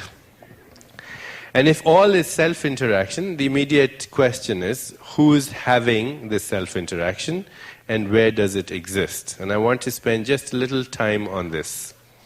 Because I'm not the thought, I'm the thinker behind the thought. I'm not the doubt, I'm the doubter behind the doubt. And all these so-called aspirations that I have are in the field of space-time. I'm beyond the field of space-time. That's why, again, the Rishi says, both anxiety and hope are born in the imagination. When one is grounded in reality, one is free of both. Because why would you need hope if you didn't have anxiety. One implies the other, and they're both in space-time. Me is beyond space-time. Dr. Wilder Penfield, a very well-known neurosurgeon, credited with all this stuff we know today about the right brain and the left brain and motor cortex and sensory cortex. One of his most well-quoted, well-recognized experiments is one in which he was stimulating a certain part of the motor cortex, and the patient's arm started going up like this. And he asked the patient, what's happening? And the patient said, my arm is moving up. And he said to the patient, are you moving your arm? The patient said, no, my arm is moving up. So he said, well, in that case, why don't you move your arm in the other direction? And the patient proceeded to do so. Now, no matter how hard you look, no matter what instruments you used, no matter what sophisticated technology you have, you'll never find with any instrument or any sophisticated gadgetry the location of the one who made the choice to move the arm from here to there. You'll find in the brain the location of that which executes the choice once it's made. Once the choice is made, then you'll find the location. So, for example, I ask you, choose between this and this. Choose this. I will not find in his body or in his brain that which made the choice this and not this. Once that choice is made, then I can find in the brain the location of that which executes the command. But where is the commander? Where is the commander? The commander is not in space-time. I will not find it in the body. The commander is choosing the body to execute those commands. It's not in the body. The body is in it. It's not in the mind is in it. It's not in the world, the whole world is contained in it. The choice maker, the commander, is nowhere and everywhere at the same time. That choice maker is nowhere, everywhere at the same time. And it's in the gap between our thoughts. It's in the gap between our thoughts. The gap is the quantum fluctuation. But where does that quantum fluctuation emerge from? From the void. And in that gap is hiding the commander. That gap between thoughts is the window, thought. Right? Right now as I'm speaking to you, these are space-time quantum events in that unified field. So if I say, I'm going to take off my shoe, I can change that statement to say, I'm going to put on my shoe. Or I can change that statement to say, I'm going to make a phone call. I'm going to have strawberry ice cream. I'm going to pay you a compliment. I'm going to take a flight to Italy. Between the going to and the next thought is a little gap of silence, which is a field of infinite possibilities, infinite choices. That gap is my corridor, is the window, is the transformational vortex through which my individual self communicates with the cosmic self, which is non-local and everywhere at the same time.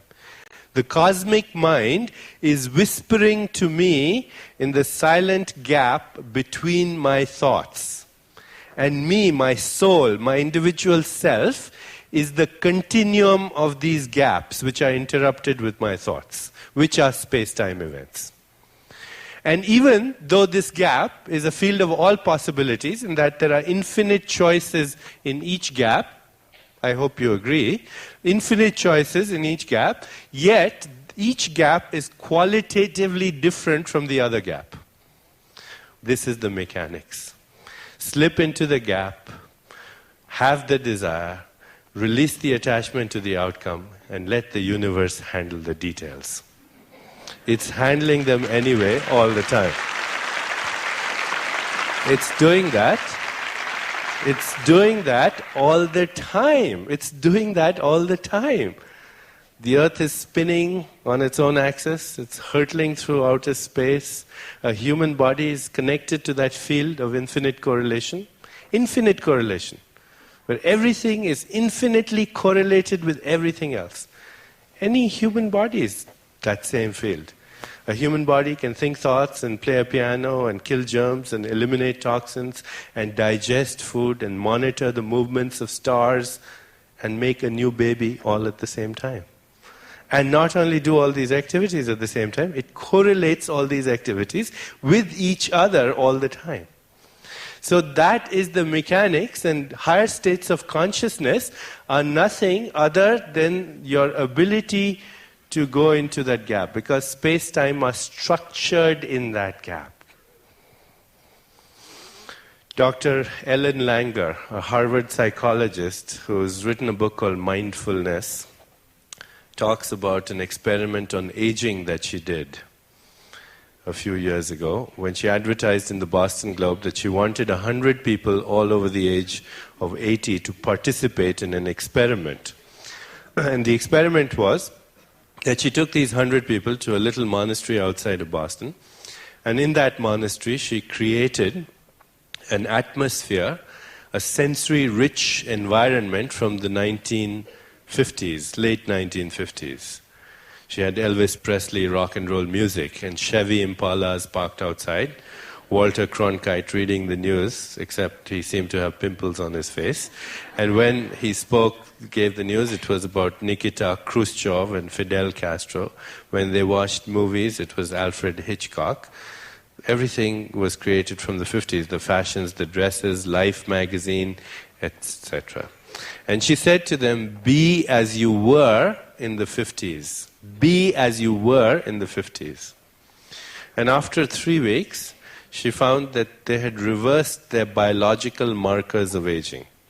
Not stopped them, but reversed them. Their visual thresholds changed. Their hearing thresholds changed. Their systolic blood pressure went down. Their skin became more elastic with more fat under the skin. Their wrinkles disappeared. Their bone density on X-ray changed with sophisticated techniques like bone densitometry. She did hormone levels, a hormone called dehydroepiandrosterone sulfate, which is an adrenal steroid that goes, it's a sex hormone that goes down as people age, but this started going up in these people. Everything that she measured, in 3 weeks it had reversed. And not a little bit, but by several years. All she did was create an environment from 30 years ago and tell them, be as you were in the 50s. Don't reminisce. Don't think of it as in the past, but be as you were. And just being as they were, that's what happened. She brought them back to Boston. After a few days, they reverted exactly where they'd started from. So what we call everyday reality is nothing other than a socially programmed hypnosis. It's an induced fiction that we help participating in and creating. And if we can induce this kind of hypnotic trance and make it so real that it becomes real for us, then why can't we do it another way? So this afternoon, when we start again, we'll be speaking together, and I really feel a great privilege to be here in your presence, in the presence of Jack Boyle, and in the presence of Wayne and Marcy Dyer, who have become really good friends of mine. And I'll end with a short quote from Franz Kafka to show you that this doesn't have to be a path of effort. The main thing is to bring about that carefreeness inside us, because this is a carefree universe that is orchestrating itself by itself without any interference. And Franz Kafka, who usually wrote very depressing stuff, said in one of his most brilliant insights on the path to knowledge, he said, you need not do anything. Remain sitting at your table and listen. You need not even listen, just wait. And you need not even wait. Just become quiet and still and solitary. and the world will offer itself to you to be unmasked. It has no choice. It will roll in ecstasy at your feet. Thank you very much.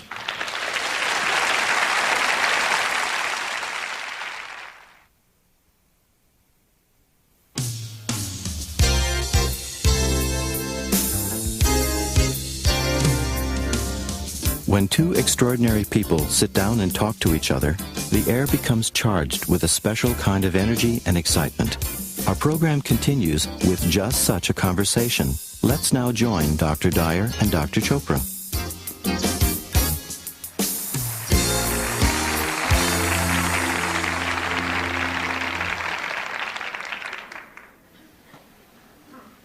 Who's going to go first here? This is actually something that we have talked about doing in our private conversations, of which we have many, for a long time. And it's the very first time that we have ever sort of dialogued together. One of my favorite movies of all time was My Dinner with Andre. If you haven't seen that, rent it. And it's just two people having a conversation for the world to see. And that's sort of what we envisioned here. I had 1,000 questions as you were talking. And my first reaction to what you were doing is we all talk about there's one, this unity, this oneness, and yet in our lives that we live every day, we see separateness. You know, we drive different cars, we go home to different people, we have different families and so on.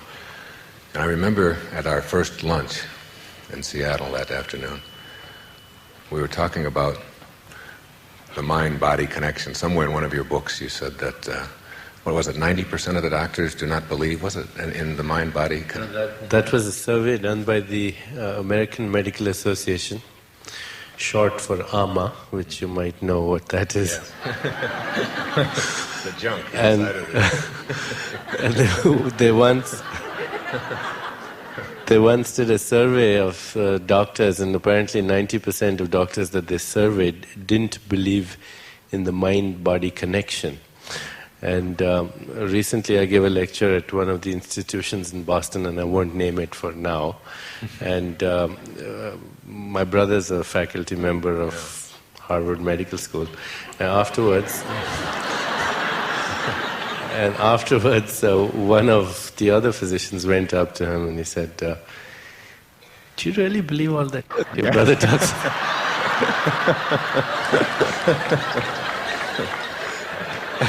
Well, I thought the great question that you asked was, if 90% of the doctors do not believe in the mind-body connection, how do they all wiggle their toes? Yeah, so how do they wiggle their toes? Yeah, right.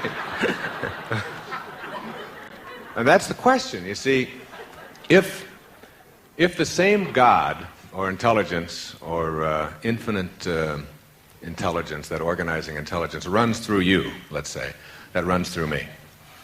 There's only one. There's not a different God for you and a different God for me and a different God for everyone. There's one in us.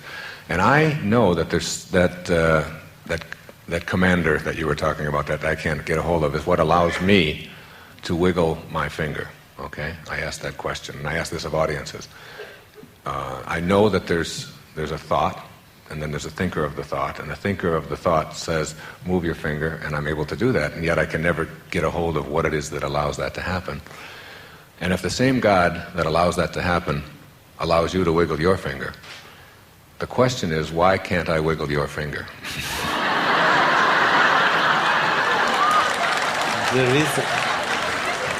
The reason you can't wiggle your finger is that you call me you. Mm-hmm.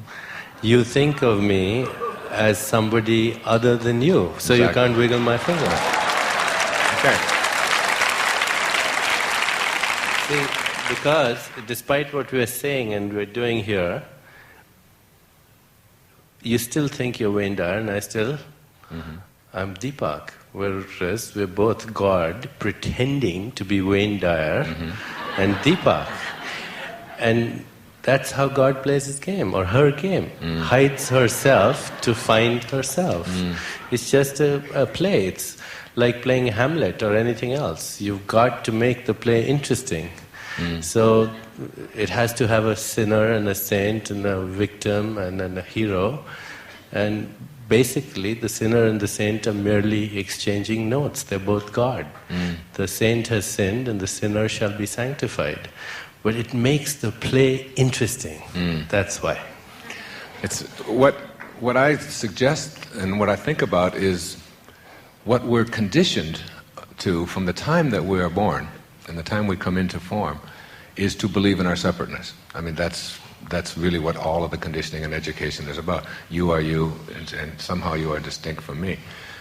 Meditation, transcendental meditation that you practice, meditation going within, shatters that illusion. It shatters it slowly. I mean, every time you break a boundary here and there. And the analogy is frequently given that it's like dipping a cloth into a dye. Let's say you have a white turban and you want to make it red or orange. And you take it and you put it in this dye, and then you take it out, and then a little bit of the color is there. And you put it out in the sun and it'll fade away. But a faint hue, a tinge will remain. Then you take it again, break a few more boundaries, put it back, and you keep doing it till one day it's there forever. And you can put it in the sun, you can put it anywhere, and now that can't be overshadowed. So every time you contact the self, which is beyond the self-image, then a little bit, a glimpse into eternity, a glimpse into immortality. You keep doing it and doing it and doing it, till ultimately you carry the consciousness of eternity no matter where you go.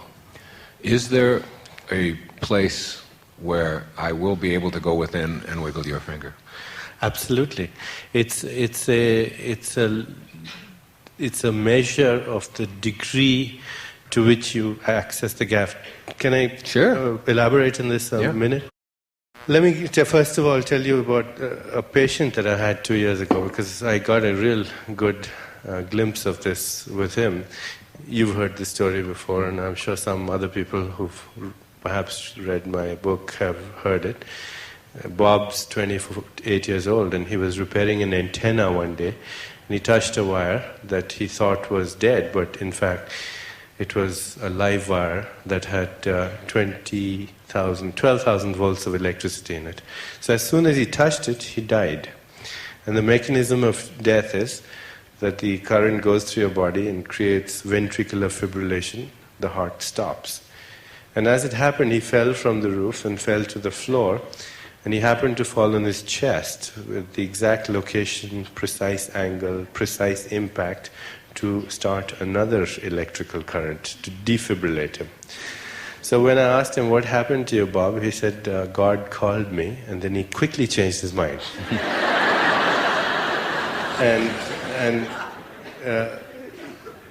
that's exactly what happened. We asked him, what happened to you? And he says, this was bliss, it was ecstasy, it was pure joy. And I asked him, that means you were aware? And he said, yes, I was aware. I've never been so aware in my life. I said, were you aware of anything in particular? He said, no, nothing in particular, but everything in general. So what he was describing was a non-local spiritual experience of being everywhere in space-time, an omnipresence, omniscience, omnipotence of being everywhere. That is, he not only slipped into the gap, but he went out here. And he could experience his immortal spirit everywhere in space and time. Now, as it turned out, his leg had burnt as the current came out from his leg, and it was hurting him a lot, and there was a lot of burning and pain. And then he said he would think of this gift from God that he had received. The gift not of life, because he realized that this is life and this is just an experience. And it wasn't the gift of life, it was the gift of knowledge of his own immortality. And he was filled with gratitude. And he was so filled with gratitude that every time he would think of the gift, he would go into the gap and then slip into that field. And then, like a true scientist, he started experimenting. He started going to the field and at the same time putting his attention on the leg, which had burnt and was hurting but would now start tingling with a kind of a pleasurable sensation. Well, to make a long story short, over the course of a year, he healed his burnt leg, he grew new muscle fibers, he has a new leg. In fact, I just heard from him 2-3 weeks ago. He's a friend of mine, obviously now. And he went skiing 3 weeks ago. What did he do? Well, he went to the same place from where nature creates everything, whether it's a galaxy or a cluster of nebulas or a rainforest or a leg or a thought. And then what he also did was he developed the ability to maintain the simultaneity of non-local awareness and local awareness at the same time. Now, when we meditate, when we break our boundaries, we dip into the gap now and then. But if we get to a stage where we can experience that and waking, dreaming and sleeping, that experience, that simultaneity of transcendental consciousness, along with waking, dreaming and sleeping, you're asleep, but there's a part of you that's fully awake. Or you're dreaming and there's a part of you that's watching the dream. Or right now, we are in waking state of consciousness, but there's a part of me in eternity. Or you're listening to me, your awareness is localized to me, but who's listening? Who's listening? And where is that one that's listening? Turn your attention right now to the one who's listening. And that's non-local, it's everywhere. That simultaneity of local and non-local awareness, which means an all-knowingness of everything in general and all things in particular at the same time, is called cosmic consciousness. And when we refine that a little bit, in that when I see this, and I see it in terms of its local value, which is at a localized concentration of that same infinite being, and in its universal value, then that's God consciousness. Because I see God in everything that I comprehend. And beyond that is unity, where there's no difference. The miracles that you hear of people manifesting, Christ raising the dead, Sai Baba manifesting artifacts out of apparently nothingness. Are you saying that all of us have that within us? Yes, we all have it, and it's dependent on the quality of our attention, because basically we are our attention. If our attention is only on the local, then that's all we see. Right this moment, most people in this room will take in less than 1/1000th of the stimuli that are present in this room. Less than 1/1000th of what's here right now will get into the nervous system of most people, and what gets in is that which reinforces their notion of what they think that is there. Your phrase, your famous phrase. You'll see it when you believe it. So they have the notion first, and then they see it. The nervous system otherwise edits it out. The more I break down my conceptual boundaries, because what I see is only my conceptual boundaries. The more I break them down, then more access I have to the field of pure potentiality from where I'm manifesting everything. So there are levels of degrees of ease with which we can manifest things. That example that you were... Yeah, what I think of when I think about all these people watching is so many of them think that that's something that other people can do who are gifted and who are specially enlightened and who have special connections to God. But in fact, when you begin to meditate, or when you go within and discover that higher part of yourself, you soon discover that those things that we call synchronicity, or those things that we call miracles, are very much a part of our life. And after a while, you begin to see yourself doing things and knowing things that you thought were impossible before. and when you talk about Maharishi, who I know you're so close to, some of the things that he has directed you to do from his awareness and how they got manifested in the world. I mean, remember the story you told me about the Air India flight and the... can you talk about that here? Or is sure. Do you want me to? Sure, I do. Yeah. It blew me away. I've never told these stories in public, by the way. That's why I got you up here. This is about 5-6 years ago, and I was in Washington, and I'd met with the FDA about various things that we were doing with herbal medicine and Ayurvedic medicine. And that evening, I happened to speak on the phone with Maharishi. And he knew that I was going to India to see my mother, who wasn't feeling well. And he got me on the phone, and he was somewhere, I don't know where he was, non-local somewhere. And, but he is real magic in action, isn't he? I mean, he's... yeah, all of us are. Yeah, but he's at this level. Yeah, definitely. So, he asked me where I was going. I said I was going to India. And he said, well, if you're going to India, then you should meet the president and the vice president and the prime minister and the speaker of the house, and you should tell them all the stuff about Ayurvedic medicine. And while he's speaking to me on the phone, I'm saying to myself, how does he expect me to get an appointment with the president? You just don't go and knock on the door of the president of India and say, I want to talk to you about Ayurvedic medicine. Well, as it turned out, he kept me on the phone so long that I missed my flight. And I had to take another flight to LaGuardia and then switch to JFK. And I had an economy seat, and they had given it away because I was late. And then they felt sorry for me because I looked so tired and exhausted. And they put me in a first-class seat, and I was sitting next to this Indian man who was having a cognac every 15 minutes as if it was doctor's orders. And... by the time we got to England, he was really sloshed. And when we took the flight off from England, he looked at me and he said, you don't like cognac? And I said, because I'm making my own. And he said, how do you do it? And I said, God, this fellow's drunk. I don't want to talk to him. But he kept after me, so I started telling him about my own experiences with meditation and Ayurveda, and I talked non-stop, from London to Kuwait. I spoke non-stop, and when we left Kuwait and we were finally coming down in Delhi, he looks at me and he says, oh, by the way, would you like to meet the president, the vice president, the prime minister, and the speaker of the house? Mm. I said, who are you? Who sent you here? He said, oh, nothing. They had this Bhopal tragedy there those days, and he was going to India with a check for $5 million or $3 million as part of a relief fund, and he had these meetings for him. And he said, but I don't know what to tell them, and now we can tell them this stuff, and we'll go around all this stuff.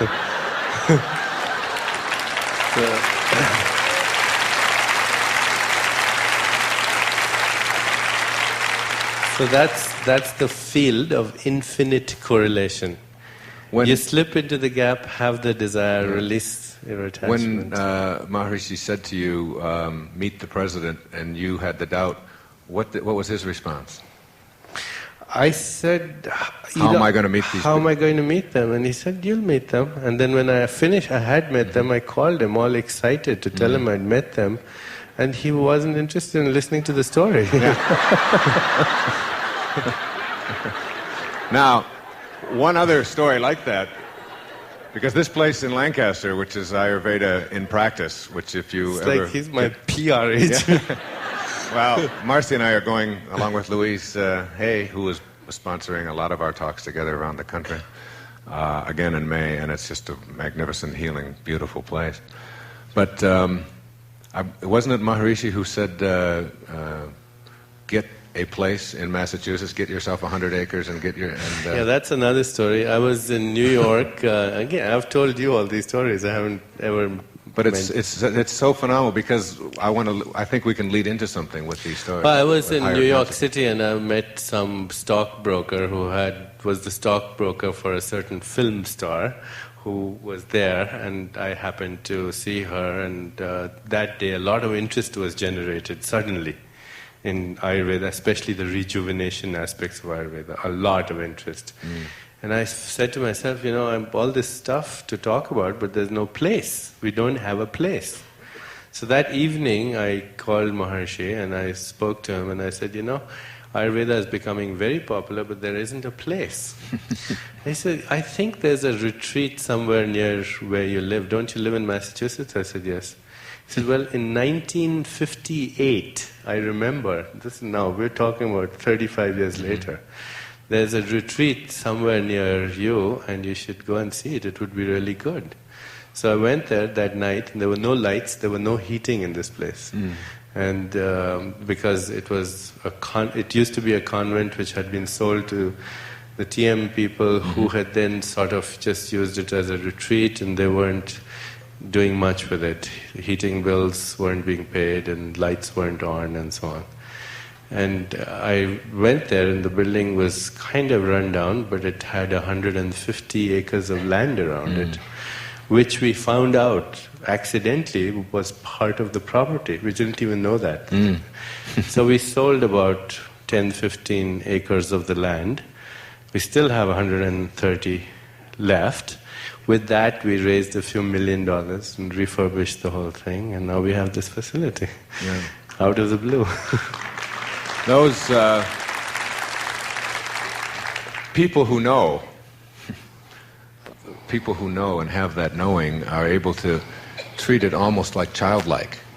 My favorite story you ever told of Maharishi, because we think that you have to somehow become this adult and you have to be very mature, and you were talking about how childlike and almost infantile holy people, or people who, they don't lose that child within them. And you were having a meeting, was it in Belgium or something? And you remember that? It was. Yeah, I don't want to talk about it. They brought in candy. Do you remember and he acted like this little tiny child. He said, "Candy, you brought me candy." I mean, he went from perhaps one of the most brilliant people alive to this tiny little child who stopped this meeting you were meeting on transforming the world or something, and then just enjoyed his candy. So that it's like, this is something that's in every one of us. It's the two aspects of childlike nature that holy men have. It's not childishness. Childishness is very different from being childlike. It's play and fantasy. Fantasize anything you want. Inherent in the fantasy is its materialization, because you don't have the same fantasies that I have. So that non-local field of information is expressing itself, localizing itself as your fantasies. I don't have those fantasies. I have other fantasies. But inherent in the fantasy is the whole mechanics of evolution of the materialization of that fantasy. That's one thing. And the other is playfulness, which means don't take life seriously. Don't take yourself seriously, because it's a recreational universe. The reasons why dolphins dance and cavort over the oceans, the reasons why stars sparkle at night, and the reasons why children play, and the reason why trees reach out to the sun, is that this is a playful recreational universe. And therefore, that the more we have that playfulness inside us, it's a play. The Vedic word for that is lila. Lila means play, divine play. God is playing a game of hide and seek, hiding herself to find herself. Who was the little girl who could hear the whales or the? Yeah, that's another story told to me by an English anthropologist, Irish anthropologist. He was looking for a certain species of whale to write about in his book, and he was traveling the South Seas, and he'd had a tough time spotting this particular whale. And one day he mentioned it to one of the village elders, who said, "There's a girl here who's 13 years old, and she can fetch the whale for you." So he met her, and they were sitting on the beach. They closed her eyes. She closed her eyes. He says about 20 minutes or so later, he started feeling his heart was pounding, because he saw over the horizon this big, huge whale. And then it came nearer and nearer and nearer, and finally it beached itself and at the feet of this girl, and they had to get the whole village out to put the whale back into the ocean. Afterwards, he went to this girl and he said, "What did you do?" And she said, "It was very simple. I went to that place where we all speak the same language, and then I asked it to come. That's all." So next day, Dr. Watson was going fishing and he took the girl with him. And every few minutes she would put her head in the ocean. She'd say, "Let's go 10 miles this way." They'd go there and find what they were looking for. Then she'd put her head in the ocean. "Let's go 7 miles this way," and they'd find what they were looking for. So finally he couldn't resist it anymore. He put his head in the ocean, kept it there till he couldn't breathe anymore, and then took it out and looked at this girl and said, "I couldn't hear anything." And she said, "That's the trick. To hear the silence." It is the trick, because otherwise our internal dialogue is so noisy that it interferes with this transformational vortex, this corridor, this window that we have to the cosmic mind. So it's not important to have a positive idea, positive mind. We hear so much about positive thinking. You've got to have a positive mind. And that's not what we're talking about, because a positive mind can be a very stressful mind. I have patients who are exasperatingly positive all the time. So much that they make me nervous. They make you nervous? I want to talk. We'll talk about that in a minute. Because positive mind, although it's better than a negative mind, it's still a turbulent mind. It's positive thoughts all the time. What we want is a quiet mind. And when the mind is silent, then one becomes a witness of both the positive and the negative. And one realizes that both the positive and the negative are aspects of the same thing. They are poles of opposites that make for a meaningful life. If there weren't villains, there wouldn't be any need for heroes. If there wasn't hot, there wouldn't be any cold. The whole universe is the lively coexistence of extreme opposites. And we have to quietly, somewhere deep inside us, reconcile ourselves quietly to that coexistence. And then we are at peace. Then we don't say this is good, this is bad. We lose the need to judge. We lose the need to judge. We relinquish the need to say this is right and this is wrong, this is good and this is bad. The two are necessarily aspects of the same God. God is the villain, God is the hero, God is the victim, the vanquished and the conqueror and everything. So once we get to that level, we just lose that need.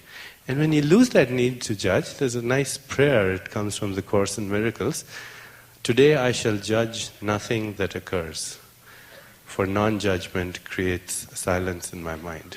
When I relinquish that need to just let go, because it's lively and it's wonderful and it's blissful because of the negativity and the positivity.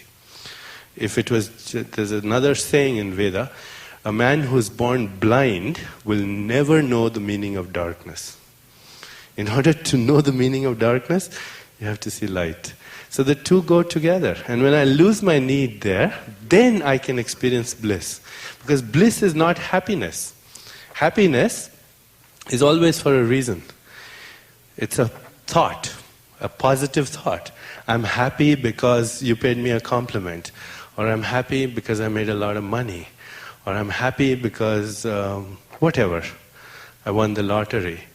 But when I'm happy for no reason whatsoever, then I'm in bliss.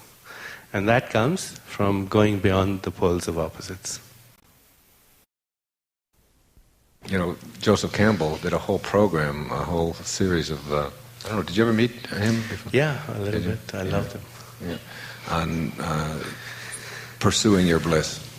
I've often felt as I talk to salespeople and business people around the world that so many of them are looking to set goals and to find out the way to make money and to get the things that they want for themselves. And I always think about bliss as what you have to do first is fall in love with what you do. And then what you sell is that love. You don't sell what you do. You don't sell your product. You transform yourself as someone who's out there giving away bliss. And many of you have heard me talk over the years about the orange. When you squeeze an orange, what comes out is orange juice, because that's what's inside. And the same metaphor expands. It doesn't matter what time of day you squeeze it. It doesn't matter what instrument you use. It doesn't matter what the circumstances are. When you squeeze an orange, you get what's inside. Well, when someone squeezes you, and out of you comes anger or frustration or bitterness or non-bliss, it really isn't because of who did the squeezing. As much as we like to convince ourselves that that's what's causing us to have non-bliss, it's because that's what's inside. And how that gets inside, I use the thing as if this were my car key, and I'm in my house, and I were to, and it's dark in the house, and I were to drop my key, and I look around for a while, and I say, well, I'm not going to look in here. It's dark. But I notice that outside there's a street light. So I go out under the street light, and I'm out here, and I'm looking for my key. And a friend of mine comes along and says, Wayne, what happened? I said, well, I dropped my key, and I can't find it. And, well, I'll help you find it. And we look for half an hour, and finally he says to me, well, where did you drop it? I said, well, I dropped it in the house, but there's no light in there, so I came out here to look under. He said, well, you mean to tell me you dropped your key in there, but you're looking for it out here? I said, well, yeah, because the light is here. Now, that makes as much sense, but isn't that what we do when we have a problem that is in here, and we look for the solution out there? When we're looking for the answer in a place, the answer has to be where the problem is. And if bliss is in here because of the way you have chosen, is that how you chosen to process the world, then that's all you'll have to give away. And when the negative stuff comes into your life, as it will, at least I found that it will. I mean, it's hills and valleys. It's about getting annihilated. And then thinking that you got it made, and then another annihilation comes along, and how you deal with that and how you grow from that. But if you believe that your inner world is the result of what other people are saying or doing, what I think you have to do is an inner candle flame, that never flickers, though the worst goes before you. I don't pretend to be able to do that at all times, but I'm a lot better at it than I used to be. Yeah, and the thing to remember is it's okay to have all the negativity. It's okay to feel angry, and it's okay to feel negative, but to realize that that's part of a spectrum, and that there is other parts of the scenery. They're both there, and we reconcile ourselves to their coexistence. That's the important thing. And the universe is always sending out two messages, always. You don't have to really even be intellectual about this. There's one message that is inside the body. It's a message of comfort. And there's another message inside the body. That's one of discomfort. These are the only two messages we get. And you don't have to be intellectual, as I said. Just tune into your physical body. Spirituality is an extremely sensual experience. And this is a different idea than most people have. They separate the senses and sensuality from spirituality, from consciousness. But if the body is the product of that consciousness, then to be grounded in the body, in your own sensuality even, is to be grounded in the presence of God. And to therefore structure your behavior in such a way that it amplifies the bliss. As Campbell said, follow the bliss, amplify the signal of comfort in your physical body, and do things that do not give you the experience of discomfort in your physical body, and you're on the path to spirituality. When you were talking this morning, you mentioned not only is it stranger than we think, it's stranger than we can think, and that it's a thinking universe. In fact, you mentioned the other day that someday you'd like to write something like that it's a thinking universe. One thing that you did with me one time was to talk about the thinking body. That most of us really and truly do think that our thinking takes place in the brain, and that's where thought originates, and that somehow and that the rest of the body doesn't think. But let's use an example, like right now. As a matter of fact, it's under the lights and everything, and I'm thirsty. Okay, what's going on in my body? I mean, to prove that the body is thinking all over the place. So as soon as you have that idea, I am thirsty, as soon as you have that idea, I am thirsty, then your brain, your cortex, it makes a peptide, a protein called angiotensin II. And that angiotensin II, it influences your behavior in such a way that you start looking for water. Which is what I'm going to do while you're talking. You start looking for water. At the same time, there's another part of your brain called the hypothalamus, and that also secretes angiotensin II. That makes the hypothalamus secrete a hormone called ADH, anti-diuretic hormone, that makes your body hold on to water. At the same time, your kidneys make angiotensin II, so you don't lose it in the urine, you hold on to it. At the same time, your skin cells make angiotensin II, so you don't sweat as much, you hold on to the water in the skin. Your lungs make it, so the lungs start saying to themselves, I need water. You don't lose water in the breath. Your heart cells make it. In other words, as soon as you had the idea, I want water, it was simultaneously everywhere in all the cells of your body at the same time. It didn't first occur here in English or Swahili. It occurred everywhere at the same time. So it was omnipresent. And the scientific term for this is thinking, therefore, is a non-local phenomenon. Even though we think it's local, it's localized to the brain, it's not. Because the mind isn't in the brain. The mind is expressing itself as the body, which is a space-time event everywhere, all at the same time. In other words, every thought is omniscient, it's omnipresent, it's omnipotent. Now, where was that thought, I am thirsty or I want water, before you had it? Where was it? It was a probability amplitude in the gap. And where was it? Before that, everywhere and nowhere at the same time. Just a pure field potentiality. Then when that field began to interact, it became a probability amplitude, which is the wave, and in the frozen moment of attention, it became the particle, which is the material form. But the material form, which is that which ultimately expresses itself as material reality, the wave and the field are all the same thing. They're just different manifestations. So that every part of my body is thinking all the time. All the time. Now, can my body, let's say I'm feeling tense and I need a Valium. Can my body... Say that? I'm feeling tense and I want to have a Valium, or I want to have some kind of tranquilizer or whatever. Can my body, am I capable, if I learn how to get to this higher place, which we're going to get to, and manufacture that for myself without having to go to the drugstore? At a deep level of awareness, if you have this notion, and it's a notion, it's just a notion, it's just an idea, that I'm having the experience of tranquility, then your body will indeed make Valium. The only thing is, it won't make it in such doses that you'll feel like a zombie. It'll make it in the precise dose that's necessary to allow your cells to do the job in tranquility. When you're feeling jittery, then your body will make jittery molecules like adrenaline, and it won't make it just from the adrenal gland. It makes little platelets will make adrenaline. These are frightened platelets that are huddling together because they're scared. If you're feeling... They laugh, but that's true, isn't it? I mean, that truly is going on. That's how the clotting cascade starts. And if you're feeling exhilarated, then as I said earlier, you're making interleukins and interferons, which are very powerful anti-cancer drugs. Now, I go on a joyride, let's say on Magic Mountain, and I make interleukins, but somebody else goes and they don't. They make adrenaline. It's not the joyride. It's my interpretation of the joyride. Now, it's easy to say, therefore change your interpretation, but realize that our interpretations are also products of our childhood and our cultural indoctrination, what our parents told us, what religion tells us, what belief in dogma and ideology of our society tells us.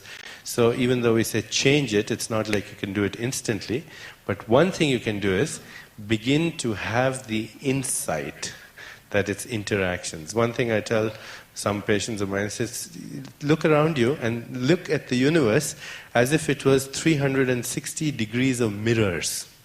So every situation in the environment is me interacting with myself and experiencing it as this situation, this person, this thing. So everything, I'm looking at the 360 degrees of mirrors where I'm seeing myself expressing as all this diversity. And now I say, if this is not a pleasant message that I'm getting, then what am I doing that I should change? It's not wrong. It's just, there's no right and wrong. Let's get that straight. There's no right and wrong. There's no evil and there's good. It's just not so pleasant, that's all.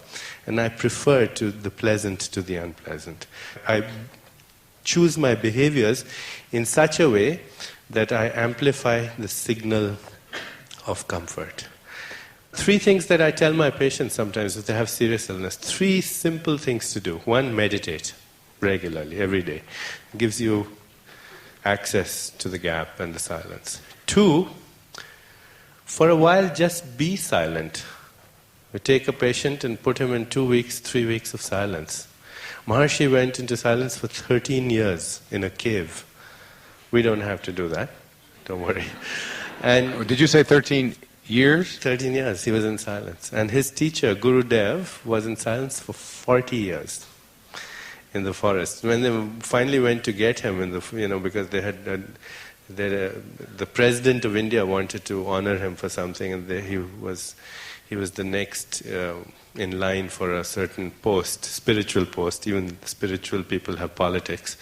And he was in the line for that, and they went to get him in the forest. He'd been in silence for 40 years, and they said the tigers would come by and sit next to him. The snakes had wrapped themselves around his legs, and birds would light on his hand. And somebody said, Gurudev, all these snakes, poisonous snakes and cobras around you.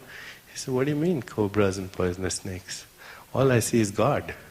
He could just experience that, and therefore, when he was so firmly established in non-violence, there's a Vedic sutra, when we are firmly established in non-violence, then all beings around us cease to feel hostility. They become incapable of experiencing it in our presence. And he was so he was 40 years in silence. Well, I tell my patients, let's do 2 weeks. And if you can't do 2 weeks, let's do 1 week. And if you can't do 1 week, let's do 1 day at a time. Just wear a little button over here, I'm in silence. And when people go into silence, the mind becomes very turbulent in the beginning. Because all these things you need to say. One fellow came to me and he said, if I don't call my girlfriend and wish her happy birthday, I'll die. So I said, well, make that call and then we'll go into silence. That's the second thing, meditation, going into silence. And third, very important, get away from the need to define or label or describe or interpret or analyze or evaluate. In other words, relinquish the need to judge. When you stop judging, everything falls into place. That's good advice. It really is. I remember in reading Return of the Rishi, was that your first? That was the first? Second. You talked about being a little boy in a village in India, and this guy came through, and they buried him. I think the name of the chapter is Today We Buried a Saint. Tell him, that just fascinates me, that a human being can train themselves to do this. I love this. This is in your book. Don't tell me this is a secret. This guy's got more secrets. He said, I'm going to tell you something, but you can't tell anyone. And then he's on Geraldo talking about it.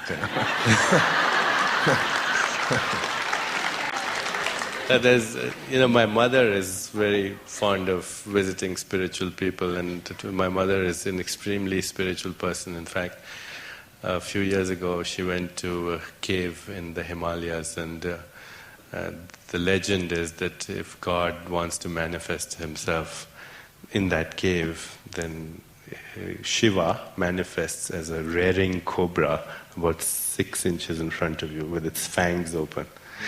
And any other person would be petrified of that experience. When she went into that cave, she meditated there for a few hours, and then this cobra appeared and came down, this big Shiva lingam, slithered down, came right to where she was and stood right 6 inches in front of her like this with its fangs open. And she had tears in her eyes because she knew that she had manifested God. Wow. and then, of course, the cobra slithered away. But we had a neighbor who was a Swami, and every few months, once in a while, every few seasons, he would go into samadhi, the experience of silence, go into meditation, close his eyes, and then he would be in that for a week, 10 days, 2 weeks, sitting in one place. And his metabolic rate would slow down to 0. Because when thought comes to a standstill, and you're in that gap, then everything comes to a standstill. Time comes to a standstill. No thinking, and yet an awareness. But I wasn't sophisticated enough to understand that. I was a medical student. I went to him, I said, Swamiji, when your heart rate is, when you don't have a heartbeat, and your oxygen consumption is 0, and your basal metabolic rate is 0, then that's death. He said, no, my son, that's the experience of immortality. Because it's not an extinction, it's an alive awareness in which all time, all knowledge coexists in a continuum, this past, present, future. It's a huge screen of consciousness.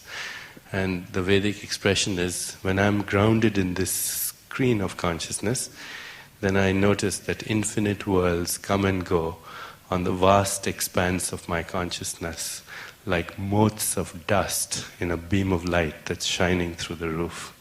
And then I realized that this is just another little event in space-time. Which doesn't mean that I lose my interest in this, or I don't enjoy it anymore. In fact, I enjoy it much more, because behind me there is the security that when this is over, it's not the end. It's just Act 5, Scene 5 of this particular drama. And when I'm not so involved in the drama that I forget who I am, that I'm the actor and not the character that's in the play, then the one thing that happens is that the hysteria goes. You lose the hysteria. And that is enough. As long as life ceases to be hysterical, that's the beginning, because most people's lives are so hysterical. It's just one hysterical scene followed by another. Marianne Williamson, in her new book, Return to Love, which is really wonderful, I think, has a great quote in there. She said, that there's purpose to all of this, and God's plan works, and yours doesn't. So get yourself in tune with God's plan. But tell them about how they buried that saint in your village. I want them to tell you that. That just blew me away. I was a third-year medical student, and we had this saint who came from the Himalayas, and we persuaded him that we would be able to experiment with him. And we put him in a coffin, and we dug a hole 6 feet into the ground and put him there and covered the ground with dust. And 6 days later, we dug him out. And as we opened the coffin, very slowly you start seeing, he was hooked on to EEGs and heart EKGs and so on. And during this period, there was absolutely no electrical activity of his heart. And after 6 days, when he came out, his heart started to flicker just a bit, and then he slowly opened his eyes. He said, could I have a glass of milk, please?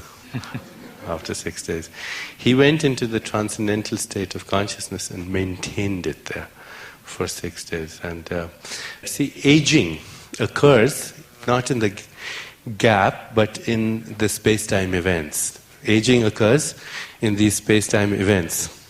In the gap is where time is manufactured. Time is manufactured in the gap here. So I'll give you an example of how we manufacture time. I read this case report from Germany recently where 7 miners were trapped in a mine.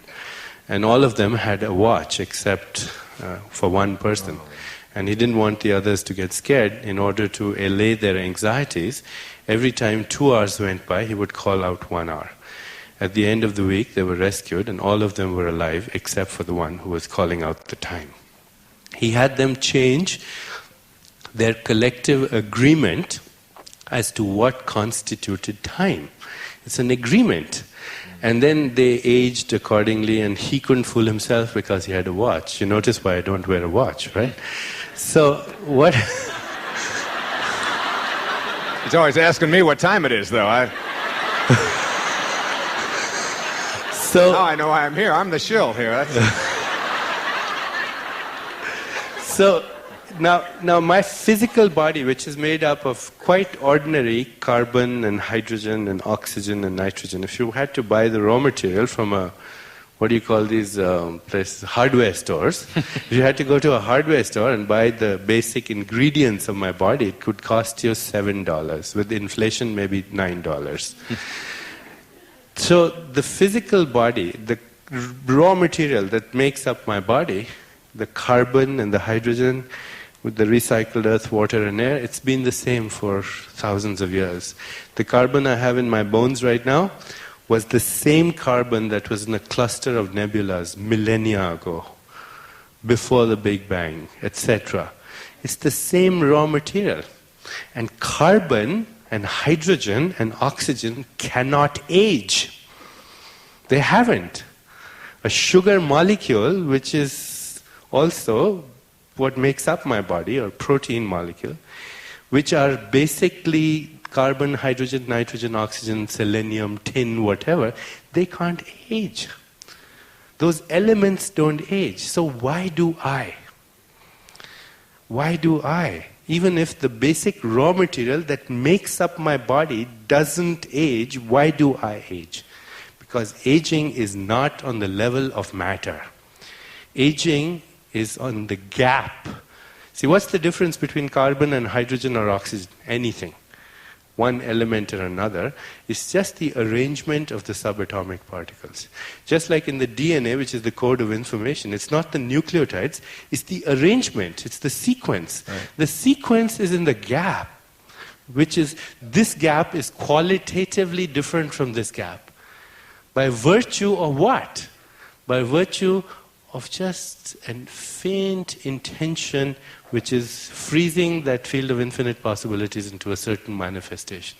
So aging and entropy are a function of how we structure time in the gap. And if we could learn how to, even at a deep level, if we had a different concept of time as other cultures have. You know, Dr. Alexander Lee from Harvard went to all these other places like the Hindu Kush Mountains, Soviet Georgia, Abkhazia, and all these places in Siberia. Different spectrum of aging. 110-year-olds, 115-year-olds riding horses, swimming naked in ice-cold streams. What was different? It wasn't their diet. In fact, if you give Eskimos vegetarian food and fruit and vegetables, they get rotten teeth, hardening of the arteries, and bad tempers. So it's not the diet. It influences us, but it's not that. In these cultures, they had a different concept of what it meant to age and of time. To grow old was to become wiser, to become more respected, to become more loved, to become venerated. If you were old, then you were glamorous. All the young people envied the old. And that translated into a different conception of time, a different processing of time, which is nothing physical, different metabolism of time, different kind of aging. How we conceive time, process it, and metabolize it influences that entropy which is not on the level of matter. And time is a self-interaction generated in the gap. It's generated in the gap. Therefore, if at the deep level our view of time changes, that causes a mutation in our consciousness. That mutation causes a mutation in the mind, which expresses itself as a biological mutation. There are other cultures where they have a view of circular time. They don't think in terms of linear time. They think of all activity as circular. So rest, activity, rest, activity, rest, activity, rest. The earth is spinning and spinning and spinning. What's the difference between yesterday and today and tomorrow? The same earth is just spinning on its own axis. The seasons, they come and go. So spring follows winter, and then there's autumn, and there's winter, and fall, and spring, and it keeps going round and round in a circle. And they view that as circular. And the whole notion of time, it's circular. Completely different physiology as a result of that experience that time is not linear. The New Guinea Islanders, they don't have a word in their vocabulary they don't have a word in their vocabulary for getting lost. There isn't a word, which means there is no such interpretation. Well, these New Guinea Islanders have never had the experience of getting lost. Right, so you can... Because they're in a non-local universe where every place is home. It's the same with the Native Americans when we tried to get them. We tried to buy their land from them. Exactly, Chief Seattle. Yeah, you must tell them about. They had absolutely no concept in their language for the purchase of land. I mean, how can you own land? You want to give me money for something that you can never own? God owns the land, and sure, we'll take it. But how can it be yours? They just didn't get it. Even reservations, that whole concept, they never talked like that. By the way, before I forget, people have been asking me all morning and all afternoon. I just want to introduce to you Dr. Reddy, who is a friend of mine, has worked with me for many, many years. Please stand up, Hema. And she's fully trained in Ayurveda. She's running our Ayurvedic clinic here. And everything I say, she can practice it. I can only say it. She can practice it and better. So I just want you to know her presence. Thank you.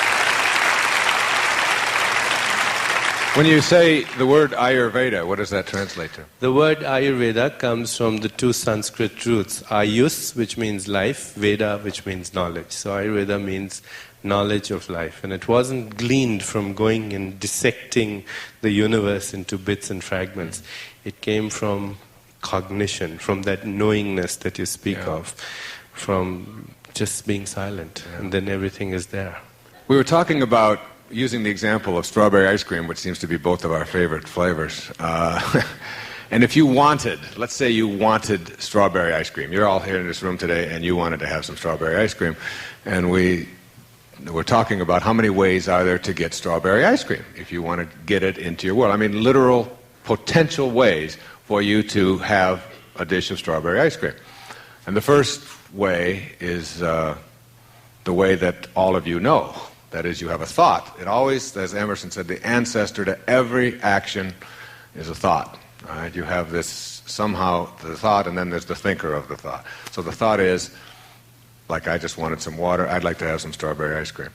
And then you get in your car and you drive over to Haagen-Dazs, or you get on your bicycle, you go for a walk, and you get yourself some strawberry ice cream. So you act upon that thought. Now, that's the lowest level of higher consciousness. I mean, there's not a vegetable plant that knows how to do that. No stone will ever do that. An animal won't do that. But you know how to do that. So that's higher consciousness, but it's still the lower level. And there's there are many higher levels than that, or there are three beyond that we were talking about. Another way, if you want to have strawberry ice cream, is to have a thought, gee, I'd like to have some strawberry ice cream, and a higher consciousness way is to say to one of your kids, go get me some strawberry ice cream. So that you have the thought and somebody else is acting on it, which is really terrific. It was outlawed, it's called slavery, but it's still a way of getting strawberry ice cream into your life. But the next way, I think, is the more interesting way. Well, the next way is that you have the thought and your friend goes by and he says, hey, Deepak, would you like some strawberry ice cream? I just went to the grocery store and I got some. And then there's a better way. You have the thought and you open the refrigerator, it's there. There's a better way. You have the thought and you turn around and it's there. And then there's an even better way. You have the thought and you manifest it right before your eyes. And it all is a function of how local and non-local you can be at the same time. See, if your attention is always on the relative, then it's the relative is the field of change. Then all you see is change, change, change. If your attention is on the absolute, then it's non-change. The absolute is the ground of all change. And that is fine, it's great, because it gives you the experience of immortality, but it could get boring after a while. And I say, hey, forever and ever, non-change. Yeah. When you have it simultaneously on the relative and the absolute, that every experience is experienced in terms of its boundaries, but at the same time in terms of its unboundedness, then you've got it. Now, this is something that I've experienced in my life a lot more lately, that I've been able to go to this level. This is difficult for him to handle here, but and what I suggest is that when you get to this place that we're alluding to here, which is not a place, that these kinds of events of people walking by and saying, is this your strawberry ice cream? And you say, wow, I was just thinking about that. Ooh, what's going on? How did that happen? Where did that come from? Or you're thinking about your sister and you're just having a conversation with her. You haven't seen her in 5 years and you go to the phone and she's calling, or, endless numbers of these kinds of synchronistic events that almost like you have a collaboration with fate become more frequent, they become more noticeable, they aren't something that you say, oh, how could this happen? Isn't that interesting? Or it's just chaos, because there's no such thing as chaos, is there? It's only the appearance of chaos. There is nothing in chaos. It's like when you go to, let's say you go to New York City, and the best example I can use of chaos is Grand Central Station. Okay, yeah. So everybody is going hither and thither, every which way and what, and you think it's chaotic. But each person is going to a specific destination. And not only that, if you were to announce a track change from track 11 to track 10, you'd see a further intensification of the chaos. But in fact, it is an elaboration of the underlying order. So in all this seeming chaos, there's an underlying order. And it's not only that you should go and get flowers wherever you go. The Vedic expression is, when you're in that state, then wherever you go, flowers will bloom. Yeah.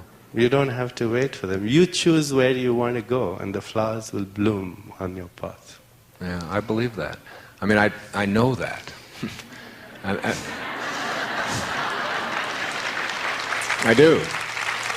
And I've seen it happen, and I believe you can take this kind of consciousness and make it work, not only for you, but for those around you, or for the world.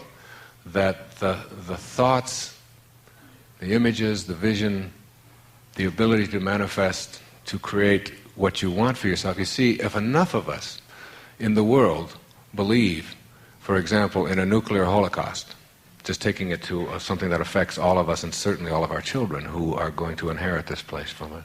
If enough of us believe that exists, doesn't it? I mean, that's a consciousness. And if enough of us believe it, we will collectively begin to act upon that consciousness, that fear, if you will. Because fear is really, to me, there's like fear and love in there. I mean, hate isn't the opposite of love. Fear is the opposite of love. When you eradicate the fear, like if I'm afraid of something happening, an opinion that somebody might have of me, somebody doing something to me that might not, somebody taking my money away from me, somebody, an IRS audit, whatever it may be that is fearful, I'm creating those pheromones that you were talking about, those fearful pheromones. I like that. That could be a rock group. The fearful pheromones. Watch, they'll be on TV tomorrow. You create that. When I have that fearful thought, I find myself, I use a technique that I'm writing about in Real Magic, where I just say, I use the word next. Just like, okay, here's that thought, and I say to myself, next. Like that thought, I don't need that fearful thought, or that fearful thought is going to create the very thing that it is that I'm anticipating. So I just remind myself of next, and the stress inside, the anxiety, whatever, seems to dissipate, and I substitute fear with love, with harmony, with bliss, with ease, with whatever you want to call that. And the minute that I do that, the minute that I just shift that thought, my physiology changes. I am creating molecules with my mind that create love and harmony instead of fear, and the problem is gone. So this quantum mechanical body that I've been speaking about is nothing new. The ancients called it the subtle body and the causal body. It's that which survives your physical death. When two people are talking on the phone, you come up and cut the lines off, what happens to the people? Nothing happens. They're still there. Certain lines of communication have been disrupted for the time being. Or if we were to destroy the walls, which we would never do it, but let's say an earthquake came and destroyed the walls and the roof, what would happen to the space? Nothing. And the room is the space that we're in. Likewise, when the physical body dies, nothing happens to you because you don't live in the physical body. The body lives in you. And the body is that chit akash, that subtle body. Chit in Sanskrit means full of thinking non-stuff. Akash means space, emptiness. And when speaking of this body, the rishis say, fire cannot burn it, water cannot wet it, wind cannot dry it, weapons cannot cleave it, it's ancient, it's unborn, it never dies. And yet, even though it's made up of non-stuff, and thinking non-stuff, it has in it all the seeds of every manifestation. When you close your eyes and you see an image flash through the screen of your consciousness, let's say you close your eyes right now and see your mother there, or somebody else, your child, or your sweetheart, or whatever. As soon as you see that image, where is that image? Or when you hear a thought, where is that thought? Or you touch and feel the texture of a rose in consciousness, or the taste of strawberry ice cream. Where is it? It's not in the material world. It's in Chit Akash. It's in that quantum mechanical body. And that is the seed for manifestation. That seed, in its most primordial state, is nothing but a desire. And desire is pure potentiality seeking manifestation. It is the mechanics of creation. And both desire and memory are exactly the same. Desire leads to new memories, and new memories create more desires, etc., etc. So again, the spiritual admonition frequently, lose your desires, is a complete misunderstanding of reality. Without desire, there is no manifestation. Desire is the process. Pure being desiring to itself, may I become the mountains, became the mountains. Pure being desiring to itself, may I become the galaxies, became the galaxies. So it's not that we relinquish our desires, that would be very harmful. In fact, in Ayurveda, they say, one of the reasons people get ill is they're unable to manifest their desires. And the secret of perfect health is the spontaneous fulfillment of every desire that you've ever had. And the easier the desire is to fulfill, the healthier you will be. So one never curbs one's desires, one just finds a better means of manifesting them. And the principle is not through hard work. Hard work can create a lot of stress, and it's part of this ethic that we've inherited, at least in this part of the world, that the harder you work, the better it will be. Well, where do you see that principle in nature? Does nature work hard? Does it have to really work hard to go around the sun every day, or for the birds to migrate, or the fish to go back to their spawning ground? It's all happening with the principle of do less and accomplish more. And ultimately, do nothing and accomplish everything. Then you're there. There's a wonderful story you tell of the rishis who, a student goes to the rishi and said, I would like to know how long it will take me to... I'm very anxious and I want to learn enlightenment. And the rishi said, if you study with me for 10 years, you'll be there. He said, well, I want to work extra hard. He said, I will work at night, I will work in the day, I will study, I will do everything that I have to can. And the rishi said, 20 years. Deepak, I know there's no such thing as time, but American Airlines is not at the same level that we are. Okay, there's a quote from Eliot that I think summarizes this in a sense, that really there's nothing to do. After all this, the final message is there's nothing to do, because as Wayne says, I'm quoting him again, we're not human doings, we're human beings. And therefore there's nothing to do. And T.S. Eliot says we shall not cease from exploration. And the end of our exploring will be to arrive where we started from and know the place for the first time. Thank you. Thank you, Deepak.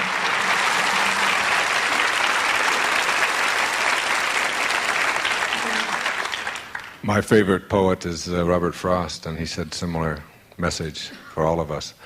And it's like, what I want to say in closing is, if what you got out of today is valuable, then understand that the thinker behind the thoughts, and every thought you have is something to be really aware of, because you're going to manifest in your life exactly what it is that you're thinking. So get real conscious of that and go to that empty place. Robert Frost said it this way: we all sit around in a ring and suppose, while the secret sits in the center and knows. Thank you, and God bless you.